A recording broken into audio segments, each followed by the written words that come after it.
Sandra all the time is here with a cold heart true.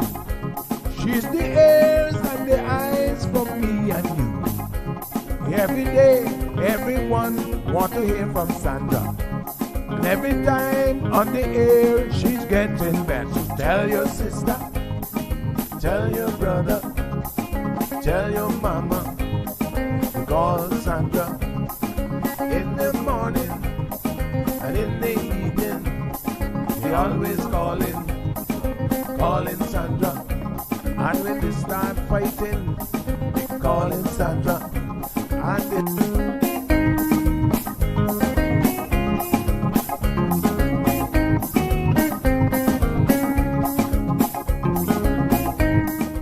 That's right, folks. Everyone is telling their mama about the cold hard truth. Welcome to another episode with more truth-telling, more problem-solving, and of course, more tea spilling than ever before. Sit back, students, grab your tea and turn up the volume because class is now in session. Call in at 936-2626 because your voice matters. Share your opinion on issues that matter the most to you.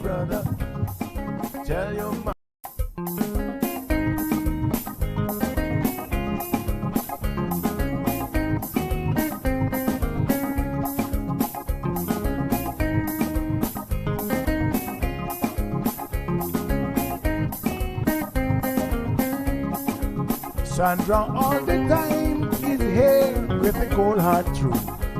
She's the ears and the eyes for me and you. Every day, everyone want to hear from Sandra.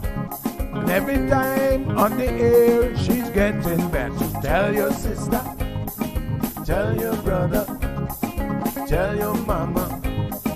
Call Sandra in the morning and in the evening. We always calling Sandra. And when they start fighting, they calling Sandra.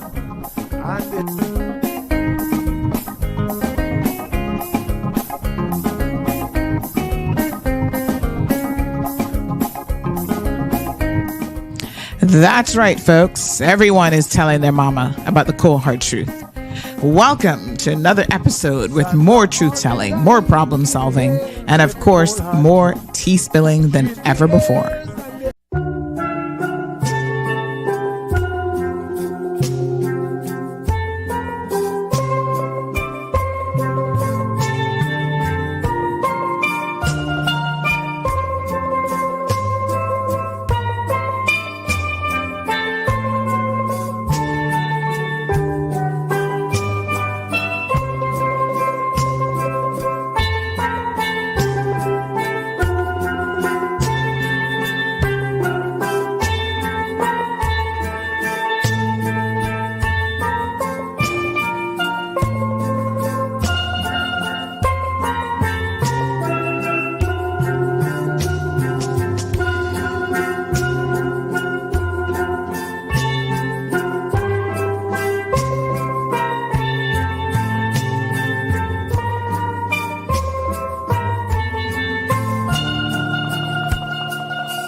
Good morning, good morning, good morning. Happy Thursday. How is everybody doing this beautiful Thursday morning? Hope you guys are well. What's going on, K-Man? Beautiful day in paradise. Let's get some links going here.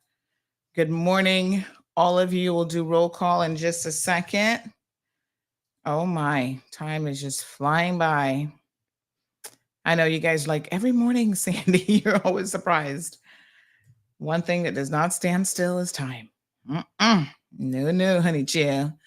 All right, let me grab the links. If you have not yet joined the channel, by all means, please do so. If you WhatsApp me, I can send you the direct link. You just click on that and then you click on follow and you're good to go. And then, hold on, let me just grab the Facebook links and stuff to send. And then every morning in your updates area, you will get a notification with all the show links, a reminder of the phone number, because some of y'all be forgetting the phone number. You're like, Miss Sandy, what's the number again? So I send you all of that every single morning so that you can have easy access to the show. So nice. All right, let me see here now. So first thing I do is I send the YouTube link, I send the Facebook link, and then I send the show number as well. So you got it all at your fingertips every single morning in case you can't find us. Because some people are like, I can't find you. We make it easy. No brainer. Yeah, honey chia. We got the Popo coming on this morning. First time. But I tell you what, it's the first time for everything. What do they say? Never say never. Yep, there you go.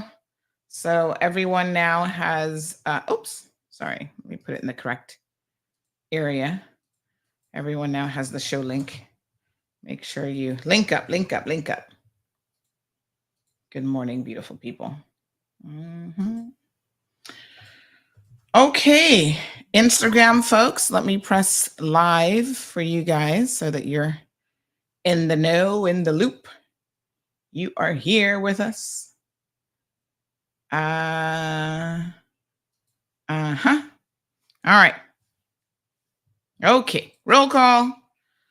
We've got Mr. Robert in the house. Wee Wee is here. Connie, which now I know is Irvelin, is here. Miss Alba says, Buenos dias, Sandy. ¿Cómo estás? Estoy bien, mama. Pat is here. Good morning, Miss Pat. Patricia. Good to see you. Damaris from NYC.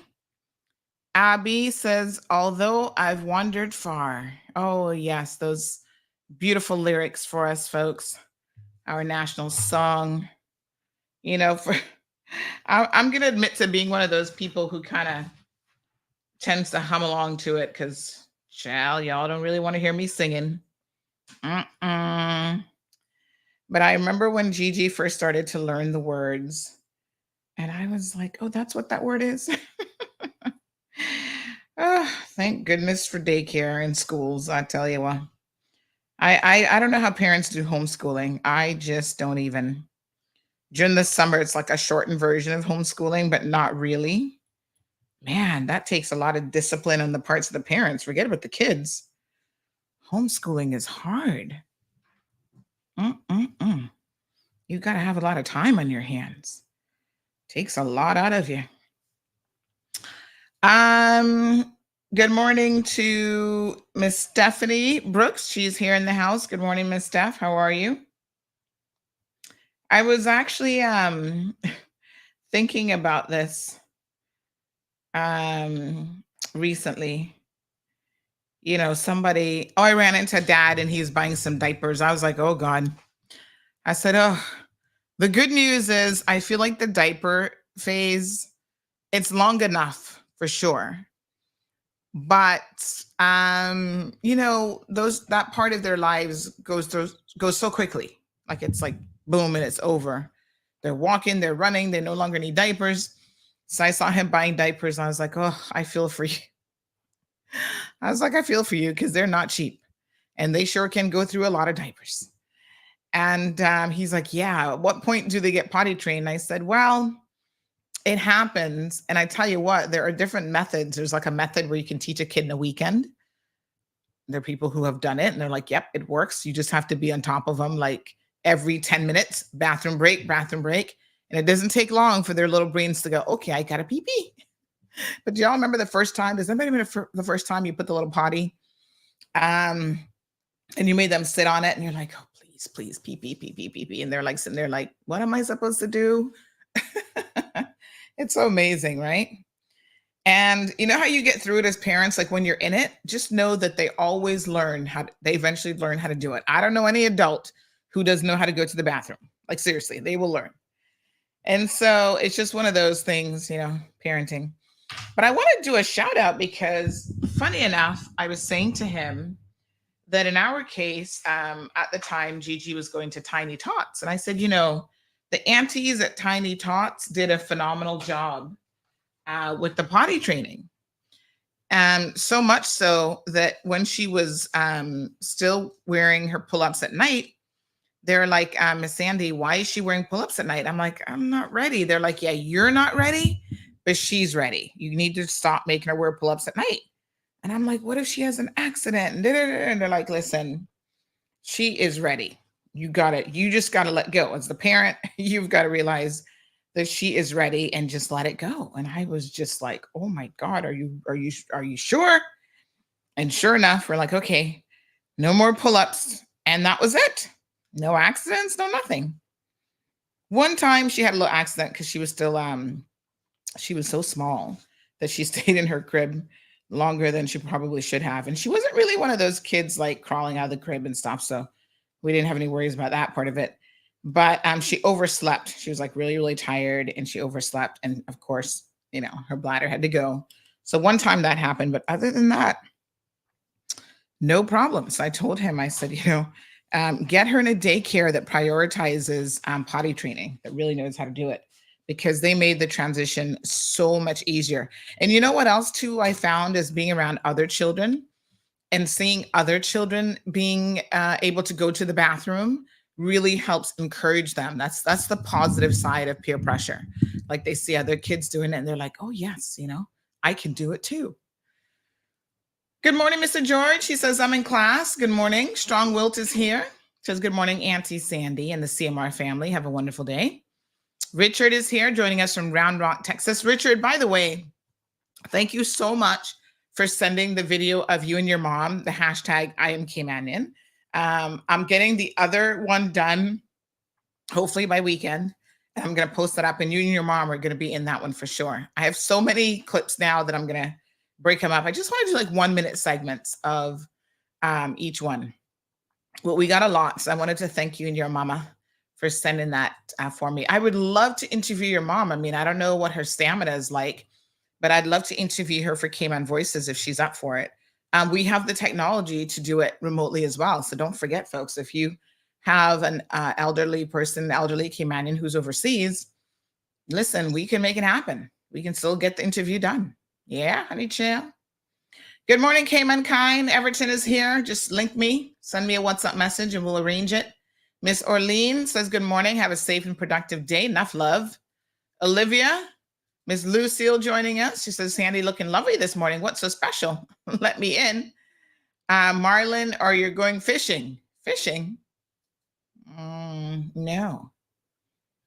Jamila joining us from the sunny Orlando, she says, vacation time. So I did a little something to my hair last night, but I'm not so sure how it worked out. Y'all know I'm helpless. I'm completely helpless with anything called hair. They always get me with these things in the mall. Oh, buy this. It's so easy to use. And I order it and it sits there collecting dust, not even out of the box. But I did a few, what we call like the little Chinese bumps last night just to get some little waves going. It kind of worked, but I think if I did smaller ones, it would have been more effective. So that's the hot mess that you're seeing this morning. Nothing special. Me trying to think. I think the soft rollers might be easier to do. I don't know. All right. Lots going on. Has the Olympics started yet? Let me see. I feel like it's starting tomorrow. So I saw something interesting that apparently Snoop Dogg is going to be carrying the torch. He's like one of the final people to carry the torch into the Olympic Stadium. And I was just like, wow, that's pretty crazy. So someone said, good morning again, Sandy. Any update on the call to the mayor regarding that crook of John Felder? So they were keen to get the information because they did say, can you send us the info, which I did. So I figure it was so much information, I'll give them a little bit of time and then I'll reach out again. So let me see now. When was that? I think that was last week, Friday, maybe Thursday or Friday. So yeah, I think I'll reach out here shortly and see if we can have a phone conversation. I mean, the thing is, the evidence is all there. You know, I'm just pointing them to where it is. I'm surprised that they didn't do any due diligence. Let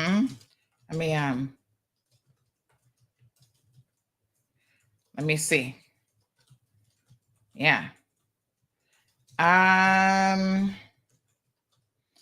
Okay, so let me see if we can get that ball rolling. So yesterday, folks, we highlighted the IG scammer. And of course, as expected, his friends, all of one, came out, probably the baby mama when I thought about it, came out trying to defend him. You know, what they say, when they go low, we're supposed to go high. They lucky it wasn't 10:30. Anyway, another administrator was communicating with them and she was getting frustrated. She's like, Sandy, have a look at this chat. I said, let me tell you something. Sometimes you gotta stop wasting your time with people. Anybody who can defend this kind of foolish behavior, I'm sorry for them, but we ain't got no time for that. And so they were saying that we were holding his past against him. And I'm like, no, we're holding his present against him because he just did the same thing that he did in his past. He just did it again, which demonstrates that he's still a con artist and he hasn't learned anything.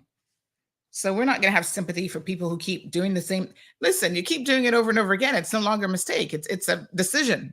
You know what I'm saying? You can't keep claiming that you're incapable of learning. Obviously, the young man has a lot of skills. He just needs to get it together. So y'all don't be hurting my feelings when you're like, then they started like zooming in on my arms, like, oh, look at your arm. I was like, bye. Felicia, bye. Y'all are so idle. Let's talk about this dude's character. I'm not looking at how he looks. That if you have to go in that direction and make fun of how somebody looks to have a real conversation about bad behavior, you've already lost the argument. That's why you're going in that direction. So I was like, honey, please. We just hit that block button. Then I realized that they just literally set up that fake account. Had all of 3 followers. I was like,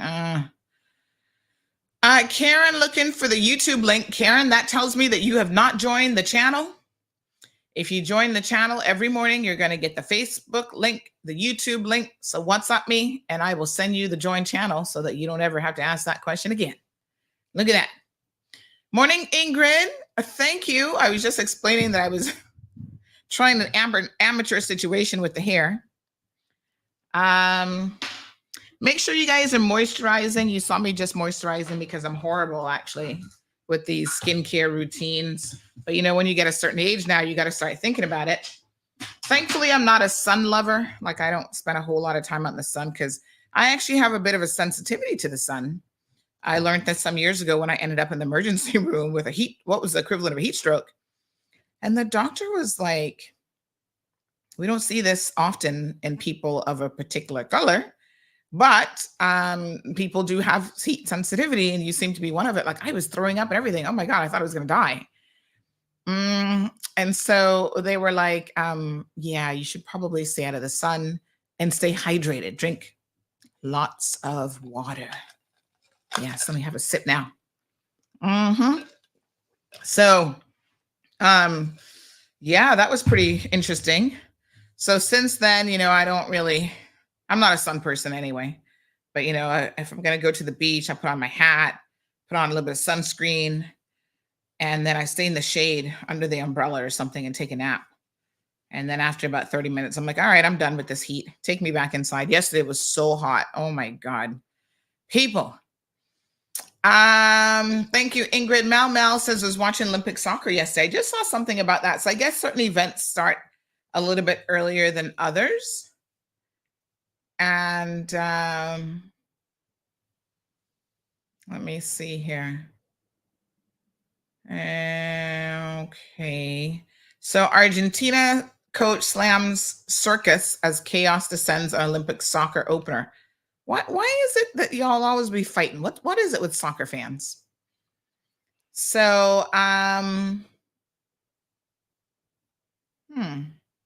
okay. Y'all should just behave. Isn't that sport supposed to be fun? Why y'all fighting? Barbara, good to see you. John LaRue said, did you know that you need to have sleeves on to enter the DMV? All right, John. All right. I'm gonna go there. I wasn't gonna address this because I was thinking, yeah, in a way, this goes back to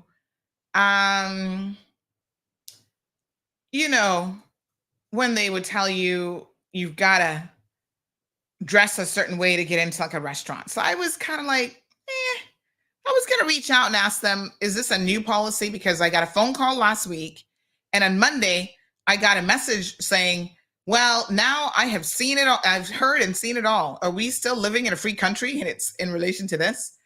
And I said, well, if you go to court, trust me, John, you can't walk in the building. You can't get past security without an outfit check. So you can't wear anything sleeveless, not even sleeveless, because some of my tops come down here, and nope, you can't wear that. Shoulder has to be covered, everything has to come down. Pants, one time, it wasn't even the security guard because he let me in, but the bailiff was like, you're what are they called? The ones that come halfway down the calf muscle, but they don't go all the way down the leg. He was questioning if that was long enough. And I was like, dude, are you serious right now? He's like, yes, I don't know that. And you know what I did? I just pulled it down. I was walking around like those guys with the pants halfway down the bum. I said, there you go. Now it's reaching the ankle. Good morning, caller. Hey, good morning, Sandy. I don't know if I should bring this up now, but anyway, it was on my mind to say it, and it's kind of bothered me, to be honest with you. Anyway, I'll begin with this. Rotary Sunset is collecting baby goods at Cochules on Saturday. Baby goods like Pampers and oils and powders and stuff like that. Our own little children here, our precious children, is going without while we run all over the Caribbean delivering. Nothing about Jamaica, because Jamaica has been good to us in the past, many years ago, before you were born, perhaps I was born. Jamaica has been good to us. Very good. But our own needs. So anyone that is passing by Cochules or going into Cochules, remember our little babies that is doing without. And it's the Rotary Sunset that is putting that on. To be fair to them, I can't remember which group. I feel like it was Rotary. There's like a baby organization for younger people, and then the bigger one, is that Rotary that has that? There was one of those NPOs that has that set up. Right. And a couple of months ago, they were actually at Cochules, standing there, taking donations to be able to give to DCFS. So they do packets so that when kids or families get into the system and maybe they have to go to the crisis center or whatever, they're able to give them a little kit that has like toothpaste, toothbrush, little underwear, whatever, because sometimes they realize, that they have to leave in a hurry. So I don't think that because we help somebody else exterior to Cayman, that doesn't mean that we're not helping our own. So I think that sometimes that's an assumption like, oh, we can't send anything overseas because that means that people here are going to suffer. I think a lot of these NPOs do a phenomenal job of doing collection efforts and donations that help directly the local community. But at what point do you help other people? I mean, you can't just help your own all the time, right? So I guess it's a question of balance, really. In fact, the younger ones that I see pregnant now, it's a pity that the doctors don't have a right to do something about it, because we're bringing unwanted children in this world. We have nothing for them. We can't send them to school because we have nothing for them, and yet we just keep having them. But when you say the doctors can't do something about it, what are you suggesting exactly that a doctor should be able to do in terms of like a tubal ligation? Well, tie their tubes? Yes. Mm-hmm. Okay. Well, I mean, a doctor can't do that obviously without your permission. Although, of course not. That's why I'm saying it. Yeah. I mean, I've always been a firm believer in the fact that what they should do, especially these mothers who are on government assistance and NAU, whilst you're in NAU, you should not be permitted to have any more children, which means that, and I know this is going to sound really kind of wild, but it's a suggestion nonetheless, that government compels you to be on birth control, because we're paying for your children and we're paying to support you. And so in my opinion, you shouldn't be having any more. Because you obviously can't afford it. You can't trust some of these younger people that have nobody to support them, and yet they go and get themselves pregnant. Mm-hmm. I don't know if you know, but there is 4 Rotary clubs now. Mm-hmm. And this one is the latest one. This is Rotary Sunset. Because we got a Sunrise and we got a Sunset, and we got a Central, and we got Rotary Grand Cayman. Oh Lord! So this is a new one. Oh, but okay. They are, because they found out, they went about the place and found out that there's so many, and some is not even born yet. Mm-hmm. They're just pregnant as young as 15 years old. Mm.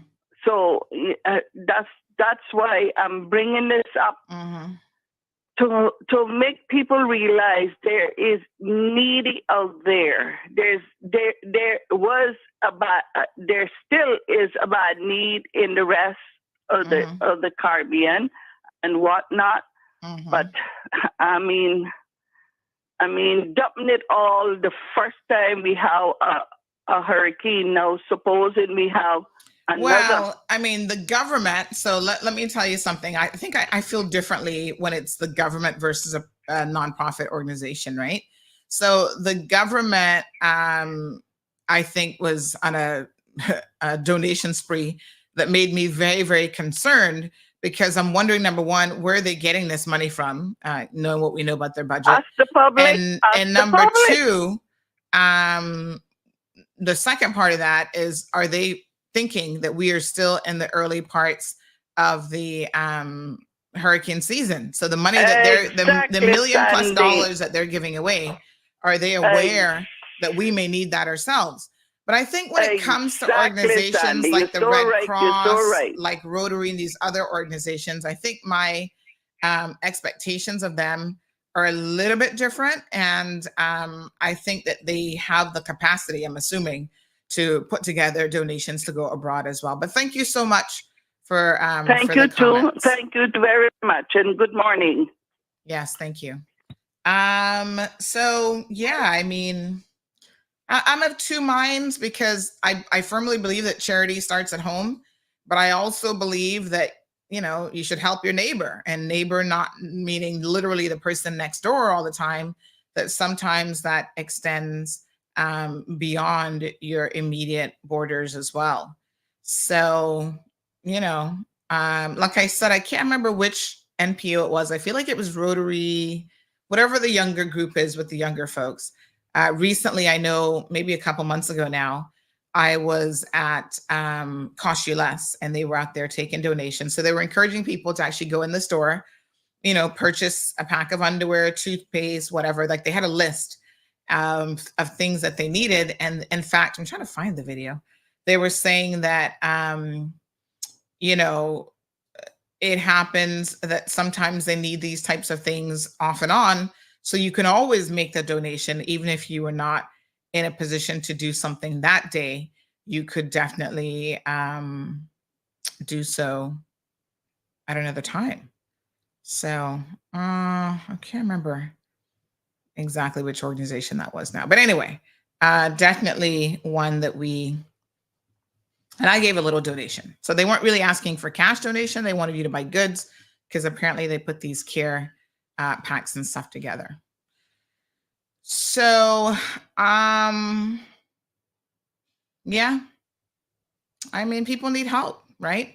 And I know people feel salty about it because they say that we are always the ones to help other people, and they don't help us.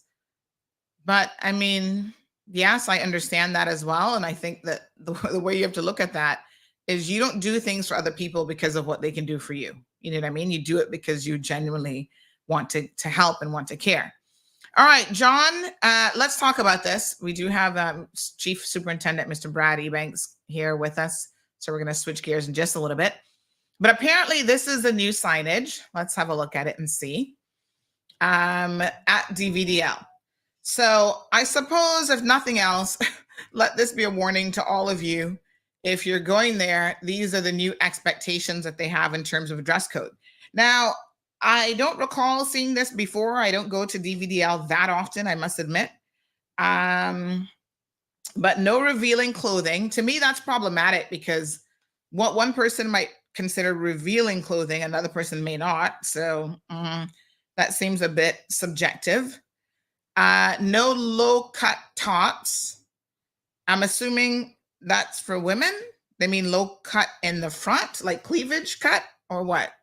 No low-cut shorts. Low-cut shorts. I guess that's like mini shorts. No micro mini shirts. I don't know. What is a micro mini shirt? I thought that should be a skirt. Did they mean a skirt? What is a micro mini shirt? I don't even know what a micro mini shirt is. So they're using terminology that I have to wonder if the average person even has a clue what any of this means. And no sleeveless shirts. I think most of us know what sleeveless is all about. Then they say soliciting any examiners for monetary or personal gain is prohibited. I think we know that. That's why the anti-corruption unit keeps arresting them, because y'all not getting that memo. So this person says, I went with a tank top and jeans and was showed this. Well, you know, I made my voice heard. Said only Juliana and her so-called Christian self is the only one would come at with this. What a hot mess. I don't think we can blame this on her. This must be the staff there. Maybe they've seen too much. Like, I don't know why this sign was necessary. It says abusive, indecent, or threatening language is prohibited, obviously. Any person not in compliance with these rules may be subject to expulsion from taking the examination.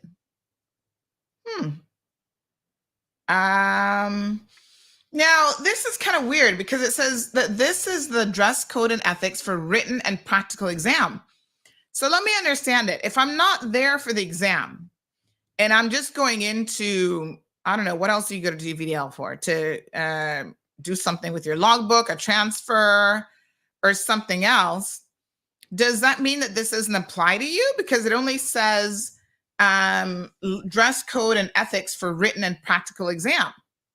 Maybe they're having issues. Now that I'm thinking about what the title says, because we got to try to read this to understand it, maybe they're having issues with people going out, being too revealing. And I'm guessing, I've never done a driver's test in Cayman, so I'm just kind of guessing here, that when you go out and you're with the examiner, maybe they're feeling like you're putting the examiner in an uncomfortable position based on how some of these women be dressing. And maybe they're trying to get a little pass based on the dress, confusing the examiner because he's looking at your legs instead of watching how you're turning and using the roundabout and that sort of thing. I'm just saying, I don't really know.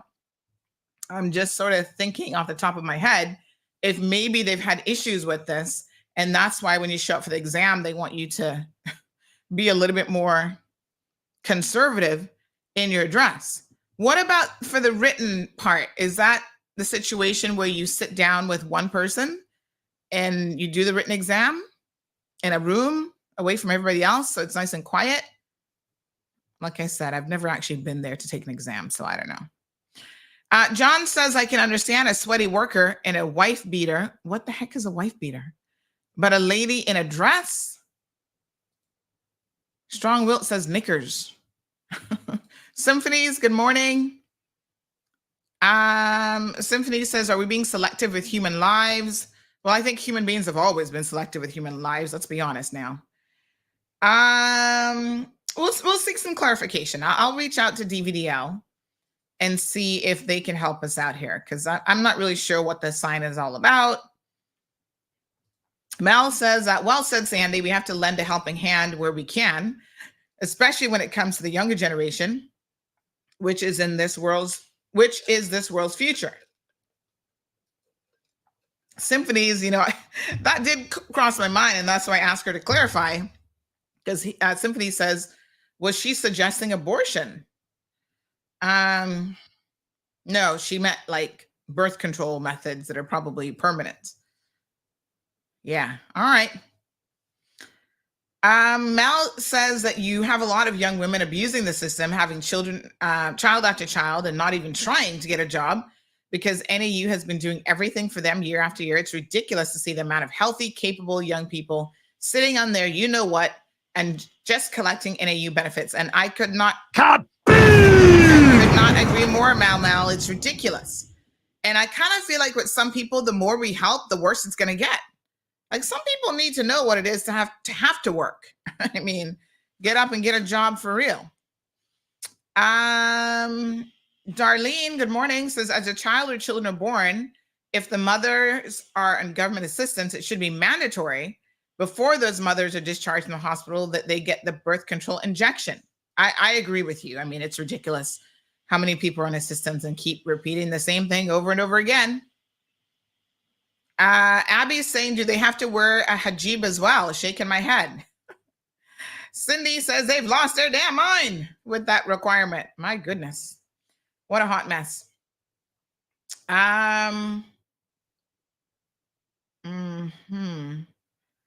Oh, Everton, you Americans and your politics. We can't talk about that today, but we'll get there. It's just ridiculous. Yes. All the name calling and stuff is ridiculous. CC says crop top. They couldn't even get that right. All the fools did was create more questions. Foolishness, says John. What a hot mess. Shirley says there's too much bottom riders in these places. At the hospital, same darn thing. Cover up your body. Wow. No, sir. Hervelin says micro mini blouse is a midriff blouse. Oh, is it? Okay. Y'all got me there. All right. We got a guess, so we got to move on. John says call for clarity. We'll reach out to them because I don't know exactly what all that means. But Abby says if you can't control yourself taking an exam, how are you going to control yourself driving along 7 Mile Beach and seeing tourists walking in bikinis. I mean, I'm just opining. Like I said, I don't know if that's the reason. I'm kind of guessing. Maybe. I have no clue. I don't know. Venetia says maybe the ladies are going dressed for the club to try and flirt with the examiner for a pass. That's what I was thinking. Oh Lord. All right. Well, we'll see what we can find out about it. Seems like it's something new. You know, Symphony says you've never done a driver's test. Not in Cayman. No, I came here with a U.S. driver's license already, and I've been driving for a number of years, so I just converted it, and that was it. Y'all don't even know how to parallel park. Try and hush. But I haven't done a driver's test. At least I can parallel park, because that was part of what was required back in the day for us. I think here they've actually removed the requirement to parallel park, and I'm like, I see y'all struggling in your little Honda Fits. You know, in the biggest parking lots, you don't know how to drive out of a spot. Says a lot. But no, I'm at that age now, honey child, where I don't need a driving test. I've been driving for a long time. El Rey says, say it again 100 times. If you already have children, birth control should be mandatory. Whoop, whoop. Yes, honey child. All right, we'll get to the bottom of it. That's a whole other day's discussion. Now, let's switch gears. We have Chief Superintendent, Mr. Brad Ebanks, joining us this morning. Good morning, sir. Good morning, Sandra. How are you this morning? Not too bad. How are you? We're good. We're good here at the RCIPS. Yes, that's wonderful to hear. I must say you get a warm welcome, because this is the first time that any senior member of the RCIPS has actually been on the show. So that I can remember. I think once somebody came on with traffic. I can't remember if that was you or somebody else, but we're so glad to have you here. So thank you for joining us. All right, definitely my first time here. So glad for you to have us. Thank you. This is a big deal. This is a big day. So listen, we're here to talk about the gun amnesty program.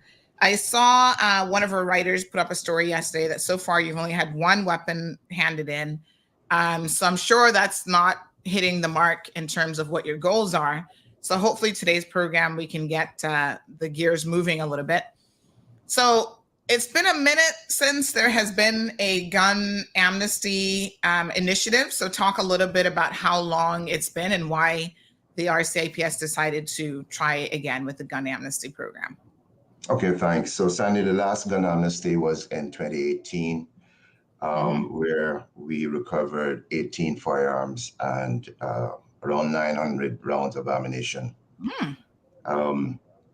Really, the catalyst for this year amnesty was the 25th of February, the 8 Bush Plainfield, where a number of persons were injured in a very negligent act by person or persons unknown to us. There was a suggestion from members of the public that we have a gun amnesty, and we certainly listened to that, and here we are today. We announced the gun amnesty for 2024, and we officially launched that on July 1st of this year. So let's talk about the effectiveness of gun amnesties. I know you said the last one in 2018 netted some 18 firearms. That sounds pretty good. What do you think is happening this time where you haven't had the same uptake, I should say, in the number of firearms that have been turned in so far? Okay, so for this year, for this amnesty, we have only had 2 rifles handed in. Okay. So you've had 2. Okay. Yes, and around 400 rounds of ammunition. Now we've sort of reached that halfway mark compared to the last amnesty, but we are nowhere near where we would like to be for the unlicensed firearms. So we're 16 firearms short compared to last year, but we do have a target. We do know that there are around 90 illegal firearms out there, and that is 90 that we know of through our IB system. Our assessment is that there are quite a significant amount more. Okay.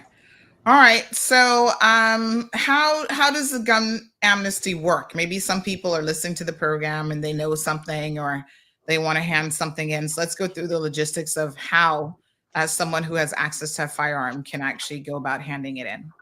Okay, so we have 4 different options. Option 1 is a drop-off, where a person can prepare the firearm and the parameters that were set out in the firearm amnesty. That is to separate the firearm from any ammunition, wrap it in paper or plastic with duct tape or masking tape, and they can come and drop that firearm to a police station. Because we've had to move from the Georgetown police station, we don't have a drop box there yet, and because of limited space, so persons can actually walk into the West Bay police station, Bordentown police station, and the Little Cayman police station, drop their firearm off and walk away. No questions asked, nothing. The Cayman Brac police station and the Georgetown police stations, the options are they can just walk into the station, they can have the firearm in the trunk, or they can call and say, listen, I'm going to bring a firearm into the station. Can someone meet me somewhere in the car park? We'll be more than happy to do that. Take the firearm from them and they drive away. The second option is a trusted third party. And this year we have had the assistance of the pastors from the Cayman Islands, the Cayman Pastors Association.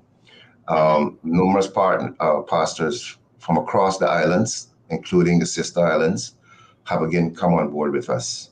They have volunteered their time to be available to collect any firearm on behalf of someone else and then hand it into the police station. Okay. The third option is Cayman Crime Stoppers, where persons can actually go online, inform them that they have a firearm, and we will arrange that then through Crime Stoppers to collect the firearm. And then the fourth option is to arrange for collection. A person may opt to not have any contact with the police or any of the third parties, and call in, let us know that a firearm is particularly somewhere, and we will go and collect it quickly and expeditiously. The third part is this year. And just let me pause you there, right? So where do they call for that option? How do they reach out to you? What number are they calling? Okay, they can call 911. They can call the West or either police station, or they can even call the third party. Okay. All right. All right. Yes.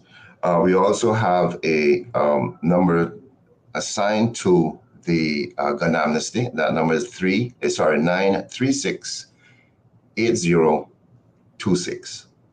That goes directly to our on-call Silver, which is an inspector and chief inspector, sorry, and then that person will actually direct that person what to do and direct our officers where to go and collect it. But if I just come back to the trusted third party. All right, just give us that number again, Chief Inspector. 936-8026. 8026. All right, so we'll scroll this on the screen for those of you who need some time to jot it down. Again, this is a number you can call if you know where a firearm is and you want to give that information to the authorities to go and collect it. All right, yes. So just coming back to the third party, trusted third party, again, we also have some members of the Parliament that have come on board with us this year from various districts. We have members from West Bay, Georgetown, East End and North Side, who have all come on board with us, as I said, to be willing to be that trusted third party to actually be the recipient of a firearm and then call us to come and collect it. We do have some members of the public as well.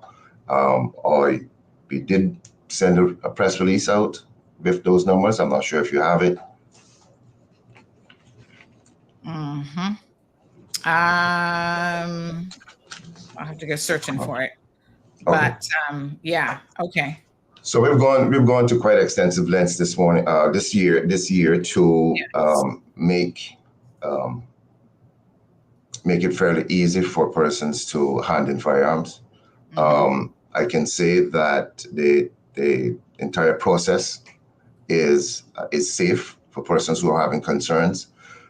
We do mean what we say when we say it is totally anonymous.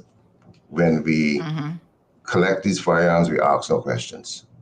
And we've had, like I said, we've had 2 firearms handed in. And we've asked no questions. We simply took those items into our possession from those members of the public. Okay. All right. I do see we have a list here. I'm going to see if I can pull it up. So we do have a list of pastors and volunteers who are participating with the RCIPS. And, so I saw KK saying that, people have an issue of trust with the police, but you don't have to trust them. Here's a list of these are volunteers who are assisting with the gun amnesty. So you've got lots of options here. In pretty much all the districts, you've got North Side, East End, a couple in East End, Bodden Town, Georgetown, and West Bay. So hopefully there's somebody on that list that you can trust. And if not, you've got a list of pastors as well. So let me show you that list that you can contact them. So here we go. We've got pastors who are assisting with the gun amnesty. And you don't even have to, they made it so easy that really you don't have to call anybody. You can just anonymously pass the information along. So here's a list of quite a few pastors, including the sister island of Cayman Brac, Georgetown, West Bay, North Side, a couple in Georgetown, a couple in West Bay, East End, North Side.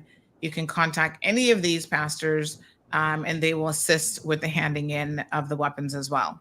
So you can give them the weapons if you wish, and then, have no direct link with the RCIPS. Christopher has a question. He says, in relation to the gun amnesty, try offering a monetary reward, might get some good results. So have you guys done this before, sort of a cash for guns sort of program? I can't remember if you have. Previously, we did partner with some of the in the private sector to get was gift certificates or gift cards. Unfortunately, we were not able to achieve that on this gun amnesty. From a cash forward sort of perspective, what we don't want is to receive old guns and then they take that cash then and buy new guns. Okay. I guess you don't know what they're doing with the cash in any event, right? Yes. We could receive a gun that is not working well or will rust the gun and they take that cash then and buy a new firearm. So what we're doing, we're depending on people to do the right thing. Okay. Certainly handed it in. Ingrid, along those lines, along those lines, Ingrid says, I'm only wishing for people that have firearms in their possession to be mindful of the danger and give it up freely. Cayman needs a good cleaning up. Yeah, okay. I couldn't agree with Darlene says Darlene says that there's an issue of trust and not trusting more or most of the volunteers. But Darlene, I suppose at the end of the day, people can find excuses to not do what they don't want to do, but they have implemented quite a bit of alternative options. You don't even have to have any contact with any of the volunteers. There's a completely anonymous method of handing in the weapons if you wish. So let's not find an excuse to not do the right thing, right? I have to agree with you, Sandra. So lots of available options with the amnesty. You can hand it into any police station. You can contact pastors, politicians. You can just call a number. You can leave it at a location and just tell them where it is. So lots of avail. You can pick and choose the methods that you wish. Crime Stoppers, you can do it that way as well. So you just submit a tip and they'll go for the firearm, or you can even arrange collection. Right. So can I ask a question to those persons who are stating that there's a issue of trust? We had a firearm. We had a firearm amnesty. We had a firearm amnesty in 2005, 2010, 2011, and 2018. You kind of frozen, and I don't know if that's just for me, but it might be. Sorry? Okay, sorry. Go ahead. Okay. So I was asking a question. I wanted to ask a question for those persons who are stating that there is an issue of trust within the RCIPS. And I'm saying we had a firearm amnesty in 2005, 2010, 2011, and 2018. In any of those firearm amnesties, did the RCIPS break its promise that it was totally anonymous and without prosecution to anyone? So I leave them with that question before they. Yes. So you're saying the proof is in the pudding. The proof is in the pudding. Yeah. We've had numerous before, and we've always kept our promise. Yeah. It's totally anonymous. Okay. That's a good argument. Can't argue with that one. Yeah. Aliano says, can he answer how effective has the FRU been in daily interception of illegal firearms? What real intelligence gathering is being done? How does the force prevent officers of the law from being corrupted? So what can you say? Because I know there's a lot of times there are things you can't say about your methodologies, obviously, because the criminals sit here and listen to the cold hard truth as well. But what can you say about what other efforts outside of the gun amnesty, how fruitful those efforts have been to get illegal firearms off of our streets? Okay, so what I can say, Sandra, is that the RCIPS is a intelligence-driven organization. For those persons that have been arrested and charged for firearms, for illegal firearms,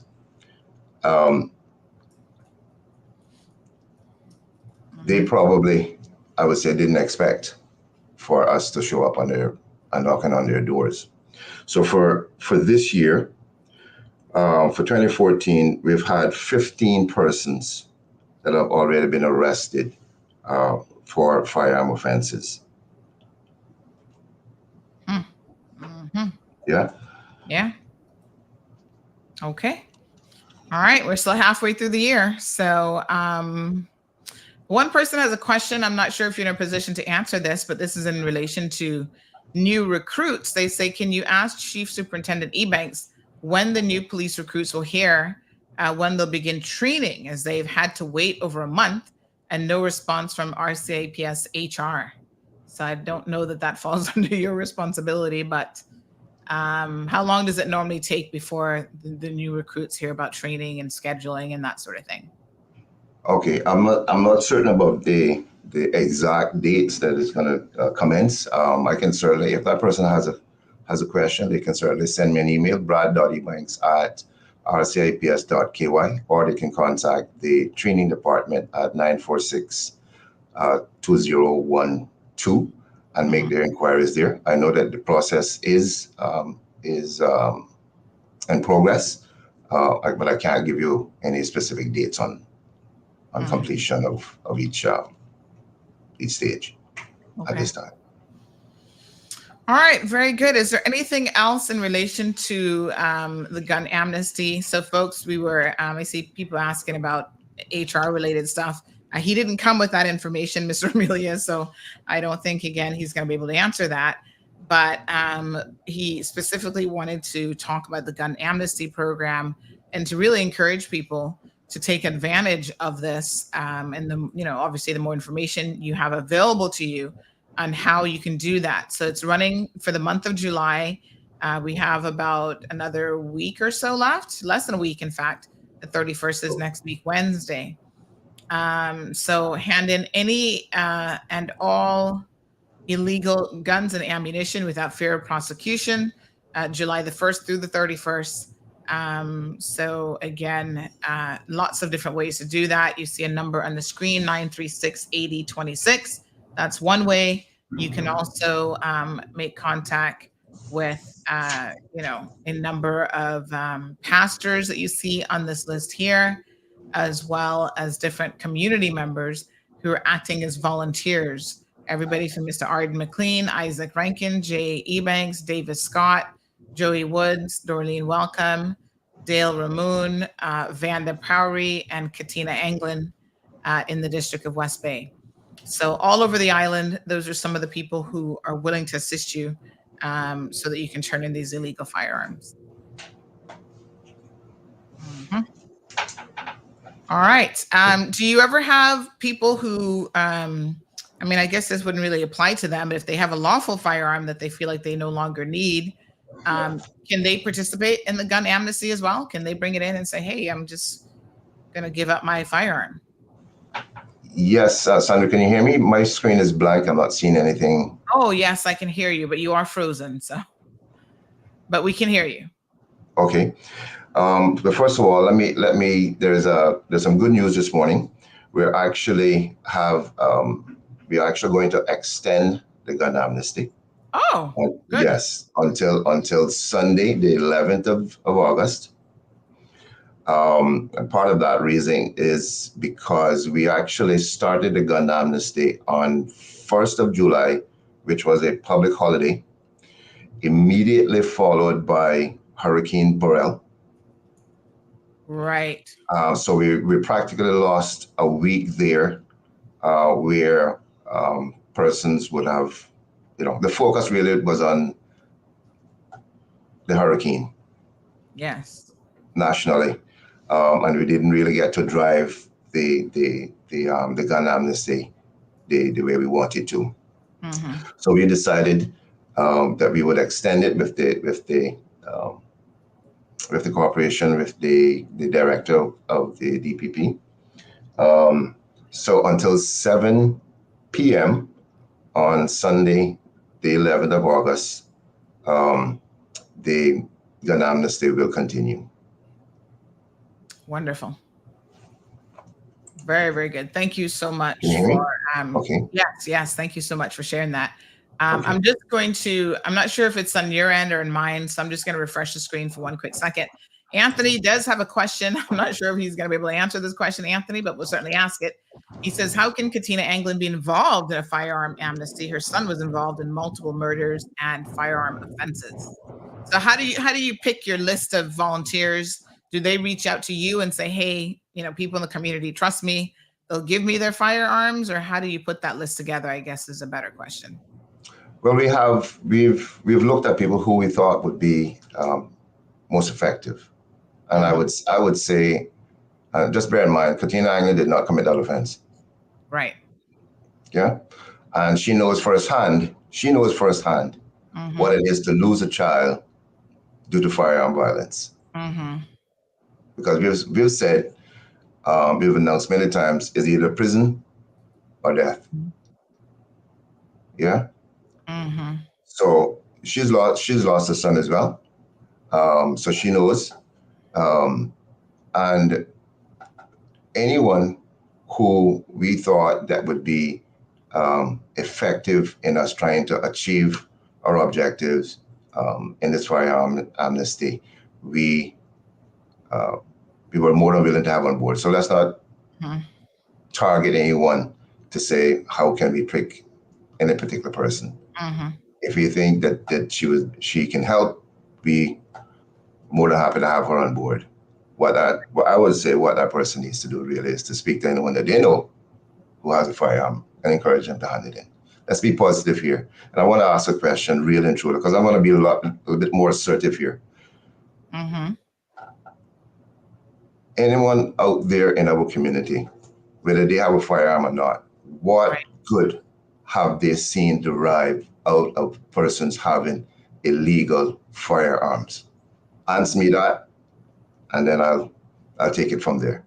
There's no future in having a possession of illegal firearms. Stop making excuses. Mm-hmm. turn in firearms if they're illegal. And let's get on the right track here. Yep. We're seeing this country spiraling in a downward spiral. We have persons that are actually going into crowds of people, shooting at persons, injuring persons innocently, and scaring young children out of their shoes. And that's literally speaking. Children ran and left their shoes at 8 Bush playing field. Wow. So that's the message I want to deliver here this morning. Those 90 guns that we know of, let's get them off the street. And any other illegal firearm that is out there, let's get those off the street as well. Yes. Darlene says, you're so right, Mr. Brad. She's also asking, along with Abby, what about the potential of having a gun amnesty that is indefinite? So one that it's year round. I guess that kind of defeats the point of an amnesty, though. Yeah. Thanks for the question, Darlene. A gun amnesty is not really feasible. The fact is that gun amnesty takes a lot of time, a lot of logistics. And in my opinion, the defense attorneys would have a field day. Can you imagine persons sort of driving around with firearms, 365, and getting caught with it and saying, oh, I was going to hand it into the police for the gun amnesty. Yeah, I was on my way. I was just on my way to hand it in. Yes. Would be a problem. Yeah. So we have to set parameters. It has to be for a specific reason or a specific time. And unfortunately, we wouldn't be able to do this all year round. Again, I'm going to encourage everyone, make use of this time that you have now. You had the whole entire month of July, plus another 10 days. So this is the opportunity.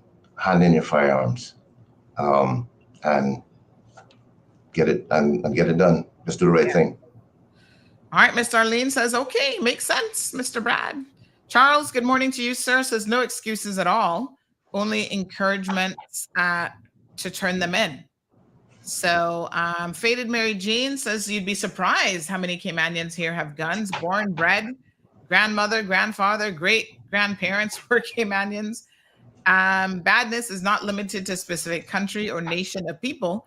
You have some hot-headed Caymanians that would make you, and you guys can read the rest of that. Michael says it's not about trusting the police, but you have a police station where, what is this? I don't know what that word's supposed to be, Michael, has gone missing from. Oh, I think that's supposed to be cocaine, maybe?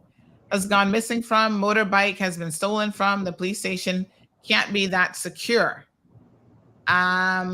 So what do you do? How do you secure the firearms, I guess, really is Michael's question.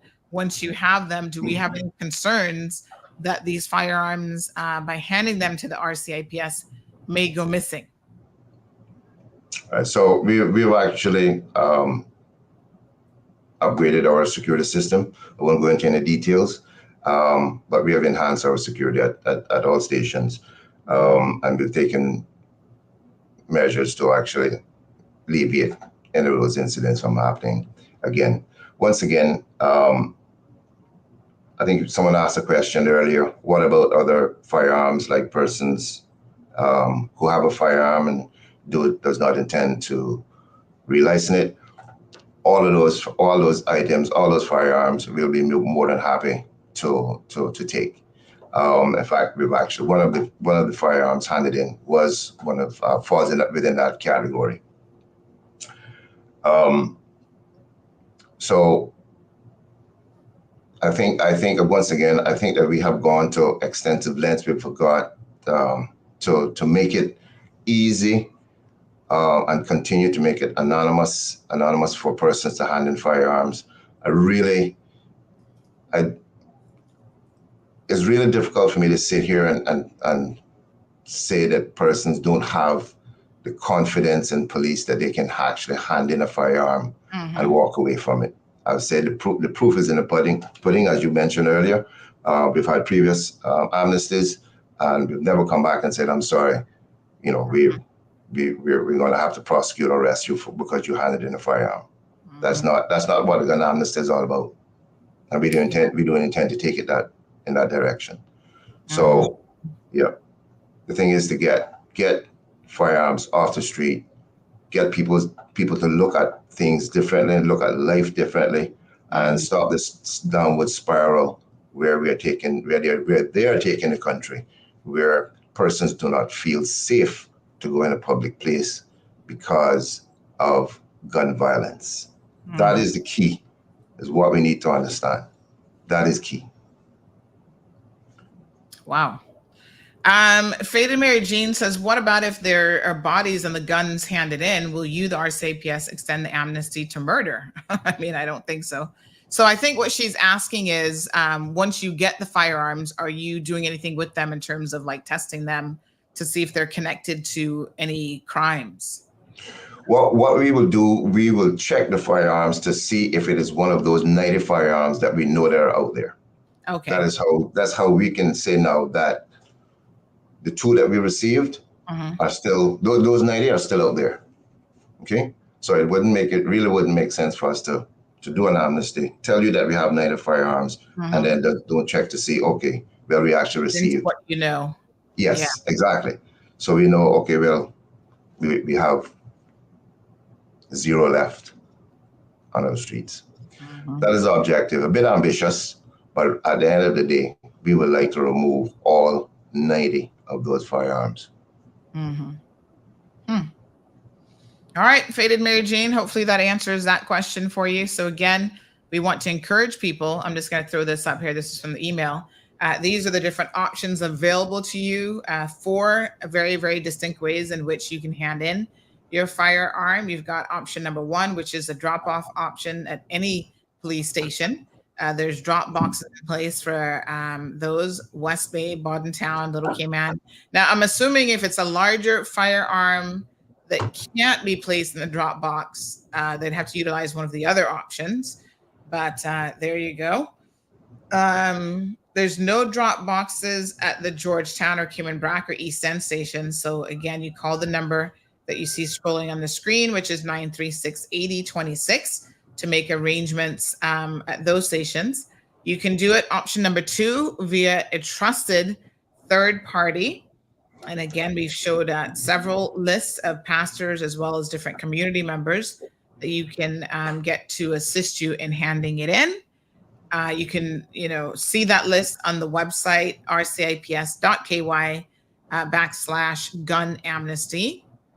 And you also have via Cayman Crime Stoppers.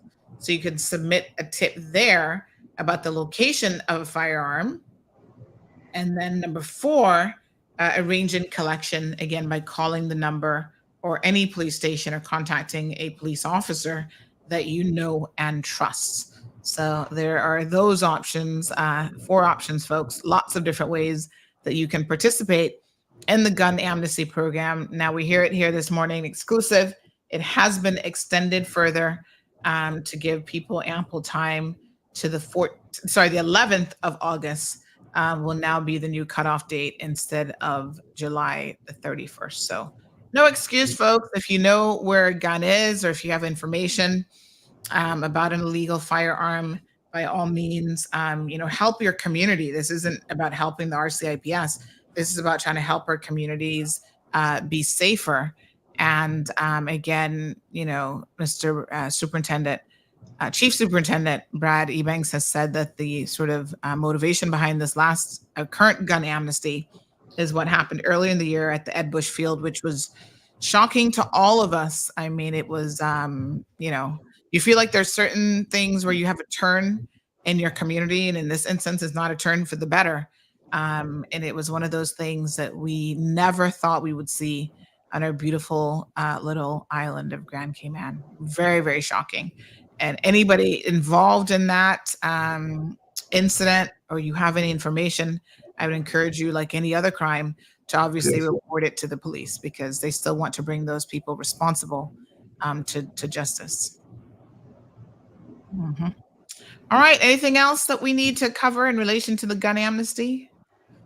I think we. No, just before closing, I just want to say that the contact list is also on the RCIPS website, Instagram, and Facebook. So if anyone wants to access those numbers, but I just want to take this opportunity to actually thank you for having us on your show.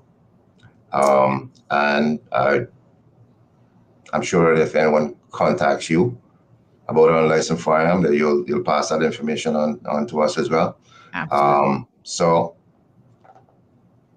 seems like your show and you yourself, are actually a conduit to many of these things. So if you can actually pass that information on to absolutely. us, we'd be more than happy to have you on board as a. Yeah, absolutely. I mean, I should say that, obviously a lot of people contact me about all sorts of things. And, obviously they trust me, and I've never, I don't take that trust lightly. I pass information on to the police all the time that could be of help to them, and I never reveal my sources. So if you feel like I'm your trusted person, although I'm not on that list, by all means, reach out to me, and I'll make sure that we can handle it as discreetly as possible. Because again, the aim, which I think all of us are on board with, is about making our communities safer. And there's only one way to do that. I suppose there's many ways to do that, but for sure, the most important way to do that is by taking these illegal firearms off of our streets. I completely agree with what the chief of superintendent has said. I've never seen anything come good out of somebody having an illegal firearm out there. So let's do our part. We all, have a part to play in this. Maybe you've seen something, something, you've heard something. Simply pass along the information, and the authorities can investigate it and take it from there. Very good. So thank you so much for coming on the program. We hope that you will not be a stranger to the program. As you can see, people enjoy engaging with the police, and they always have a lot of commentary and questions. Perhaps one day we can have you on with Mr. Kurt Walton, who is a new chief of police. We'd love to have him on the program. Okay. Thank you very much. Thanks again for having us. All Take right. care. Have a good day. Absolutely. Thank you. Okay. All right, folks. So you know what you got to do the right thing. I often say doing the right thing shouldn't be that difficult. Participate. If you know something, say something. Lots of ways for you to participate in this one. Those are the different options available to you. If you need this information, feel free to reach out. I can send you the list of pastors. I can send you the list of other people. Let's just get it done. Good. All right, honey, chillin'.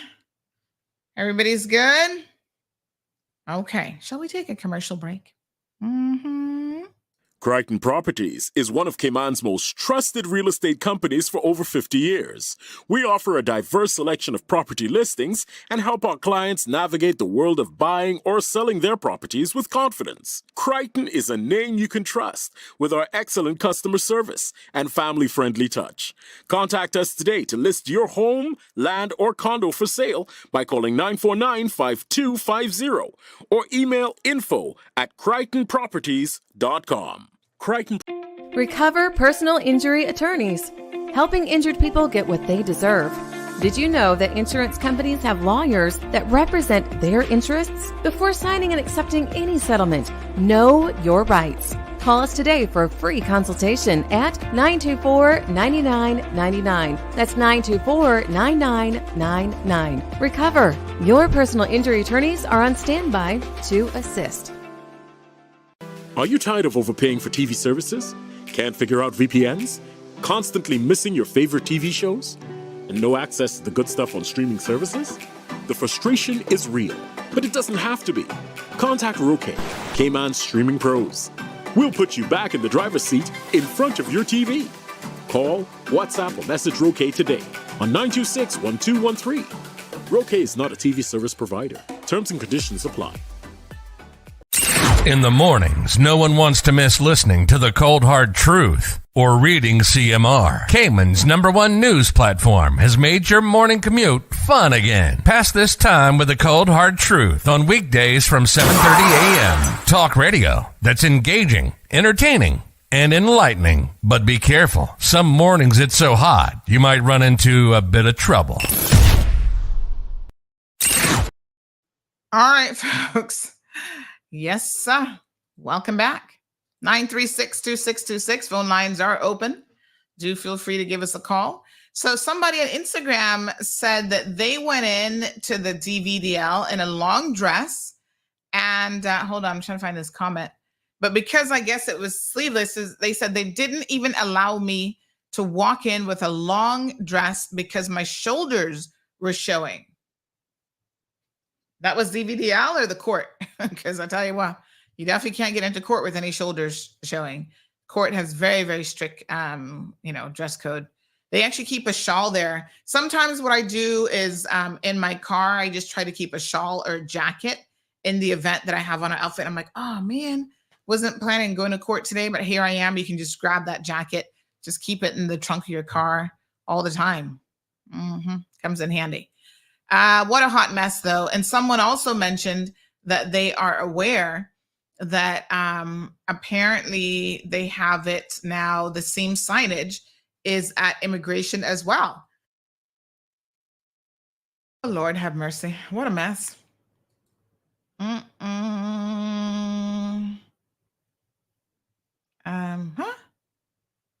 No, sir. All right.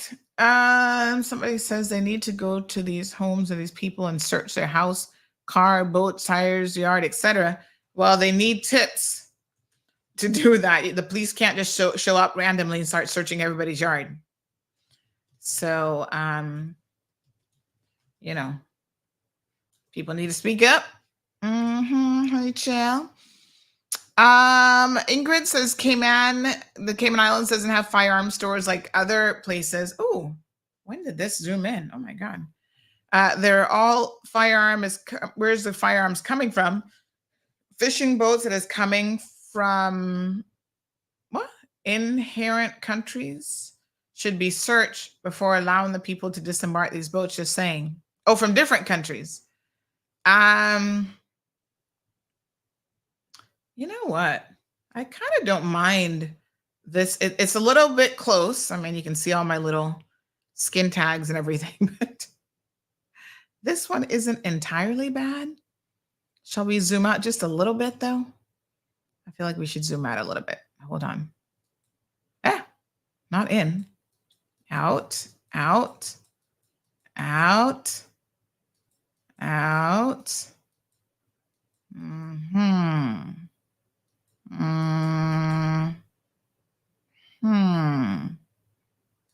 Okay. Nope. The other way. Yeah. I'm going to save this one. Hold on. Add. Okay. I'm not upset about this view. What do y'all think? Okay. I've saved it. Honey chill. Right. They need that sign up at the hospital, says Sonia. Oh my God. Are y'all going to the hospital looking like a hot mess? I mean, Miss Sonia, it depends though, because I mean, if you're really sick and you need to hurry up and get to the hospital, you might not have time to be putting on too much clothes. I mean, I got to tell you what, sometimes, you roll out in the middle of the night, you're like, oh, I'm having chest pains. The last thing you're going to be worried about is whether or not your shoulder's showing or, you're lucky you put on any clothes at all, child. You're like, let me just hurry up and get to the hospital. Or if you've got a sick baby, you throw on something, but you might not be thinking about all the logistics of your outfit. I'm just saying. I don't know, honey chill. All right, let me see what else is going on in the world around us. Beautiful day in paradise, I must say. All right, let's see here now. Oh, Lord Jesus, what a hot mess. Still no timeline for opening of the mental health facility. Really? Lord Jesus. Did you all see that? First of all, did I hear the blender going? Miss Stacy, did you make some smoothie? I could go for a nice smoothie right about now. Did you all see that? What's her name? Hold on, let me see if I can get her name. Honey child. We have Jennifer Aniston speaking out. We'll get to that here in a second. But did you all see that the head of the Secret Service has stepped down? She's resigned from her position. Her name is Kimberly. I think is it Cheadle or Chettle? Cheadle or Chettle? I don't know how she pronounced it. Anyway, she resigned a day ago. She was a director, and she tendered her resignation amid scrutiny of security lapses relating to the recent assassination attempt of former President Donald Trump. The move comes as lawmakers and an internal government watchdog move forward with investigations into the agency's handling of Trump's protection and how a gunman came close to killing the 2024 Republican presidential candidate at a rally in Pennsylvania earlier this month. So good for her for resigning. What you're going to do, take some accountability. But I thought of that when I am here thinking about the laxes in Cayman. For example, when we have a mental health facility that is needed, I mean, really, really needed. Where exactly is this mental health facility? I feel like I should go out there and do a little drive-by and see what's going on. But nobody is being held accountable for the fact that this thing can't open yet. I mean, it's kind of ridiculous, actually. All of y'all should be embarrassed. And when I say all of you all, I do mean the civil service. That's what I'm talking about. You, the civil service. Yeah, I'm talking to y'all. No, sir. Lord have mercy.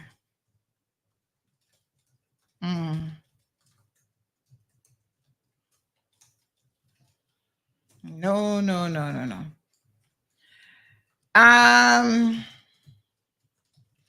So yes, there's no degree of accountability everywhere else in the world, at least in the United States of America. People resign when they get it wrong, when they screw up. Here in Cayman, it seems to me, you're going to be getting a promotion.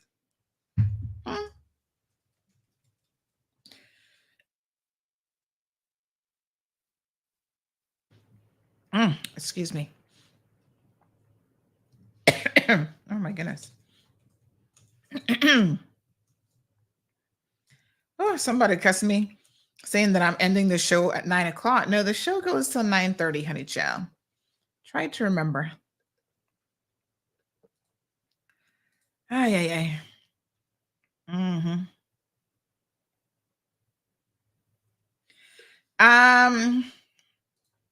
Yes. Hold on a second now. So, yes, indeed. I would love to know really what is happening in relation to this facility. It's laughable that we are literally going to go through another election cycle and still not have this facility ready. What? How is this possible?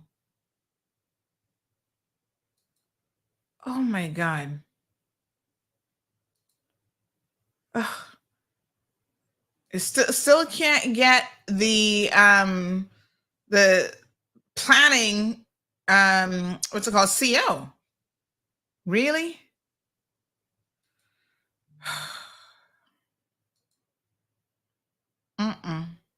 This is unacceptable. Whatever project manager they have in charge of this facility, I think that ultimately this person clearly managing a project is not their forte. I'm just saying.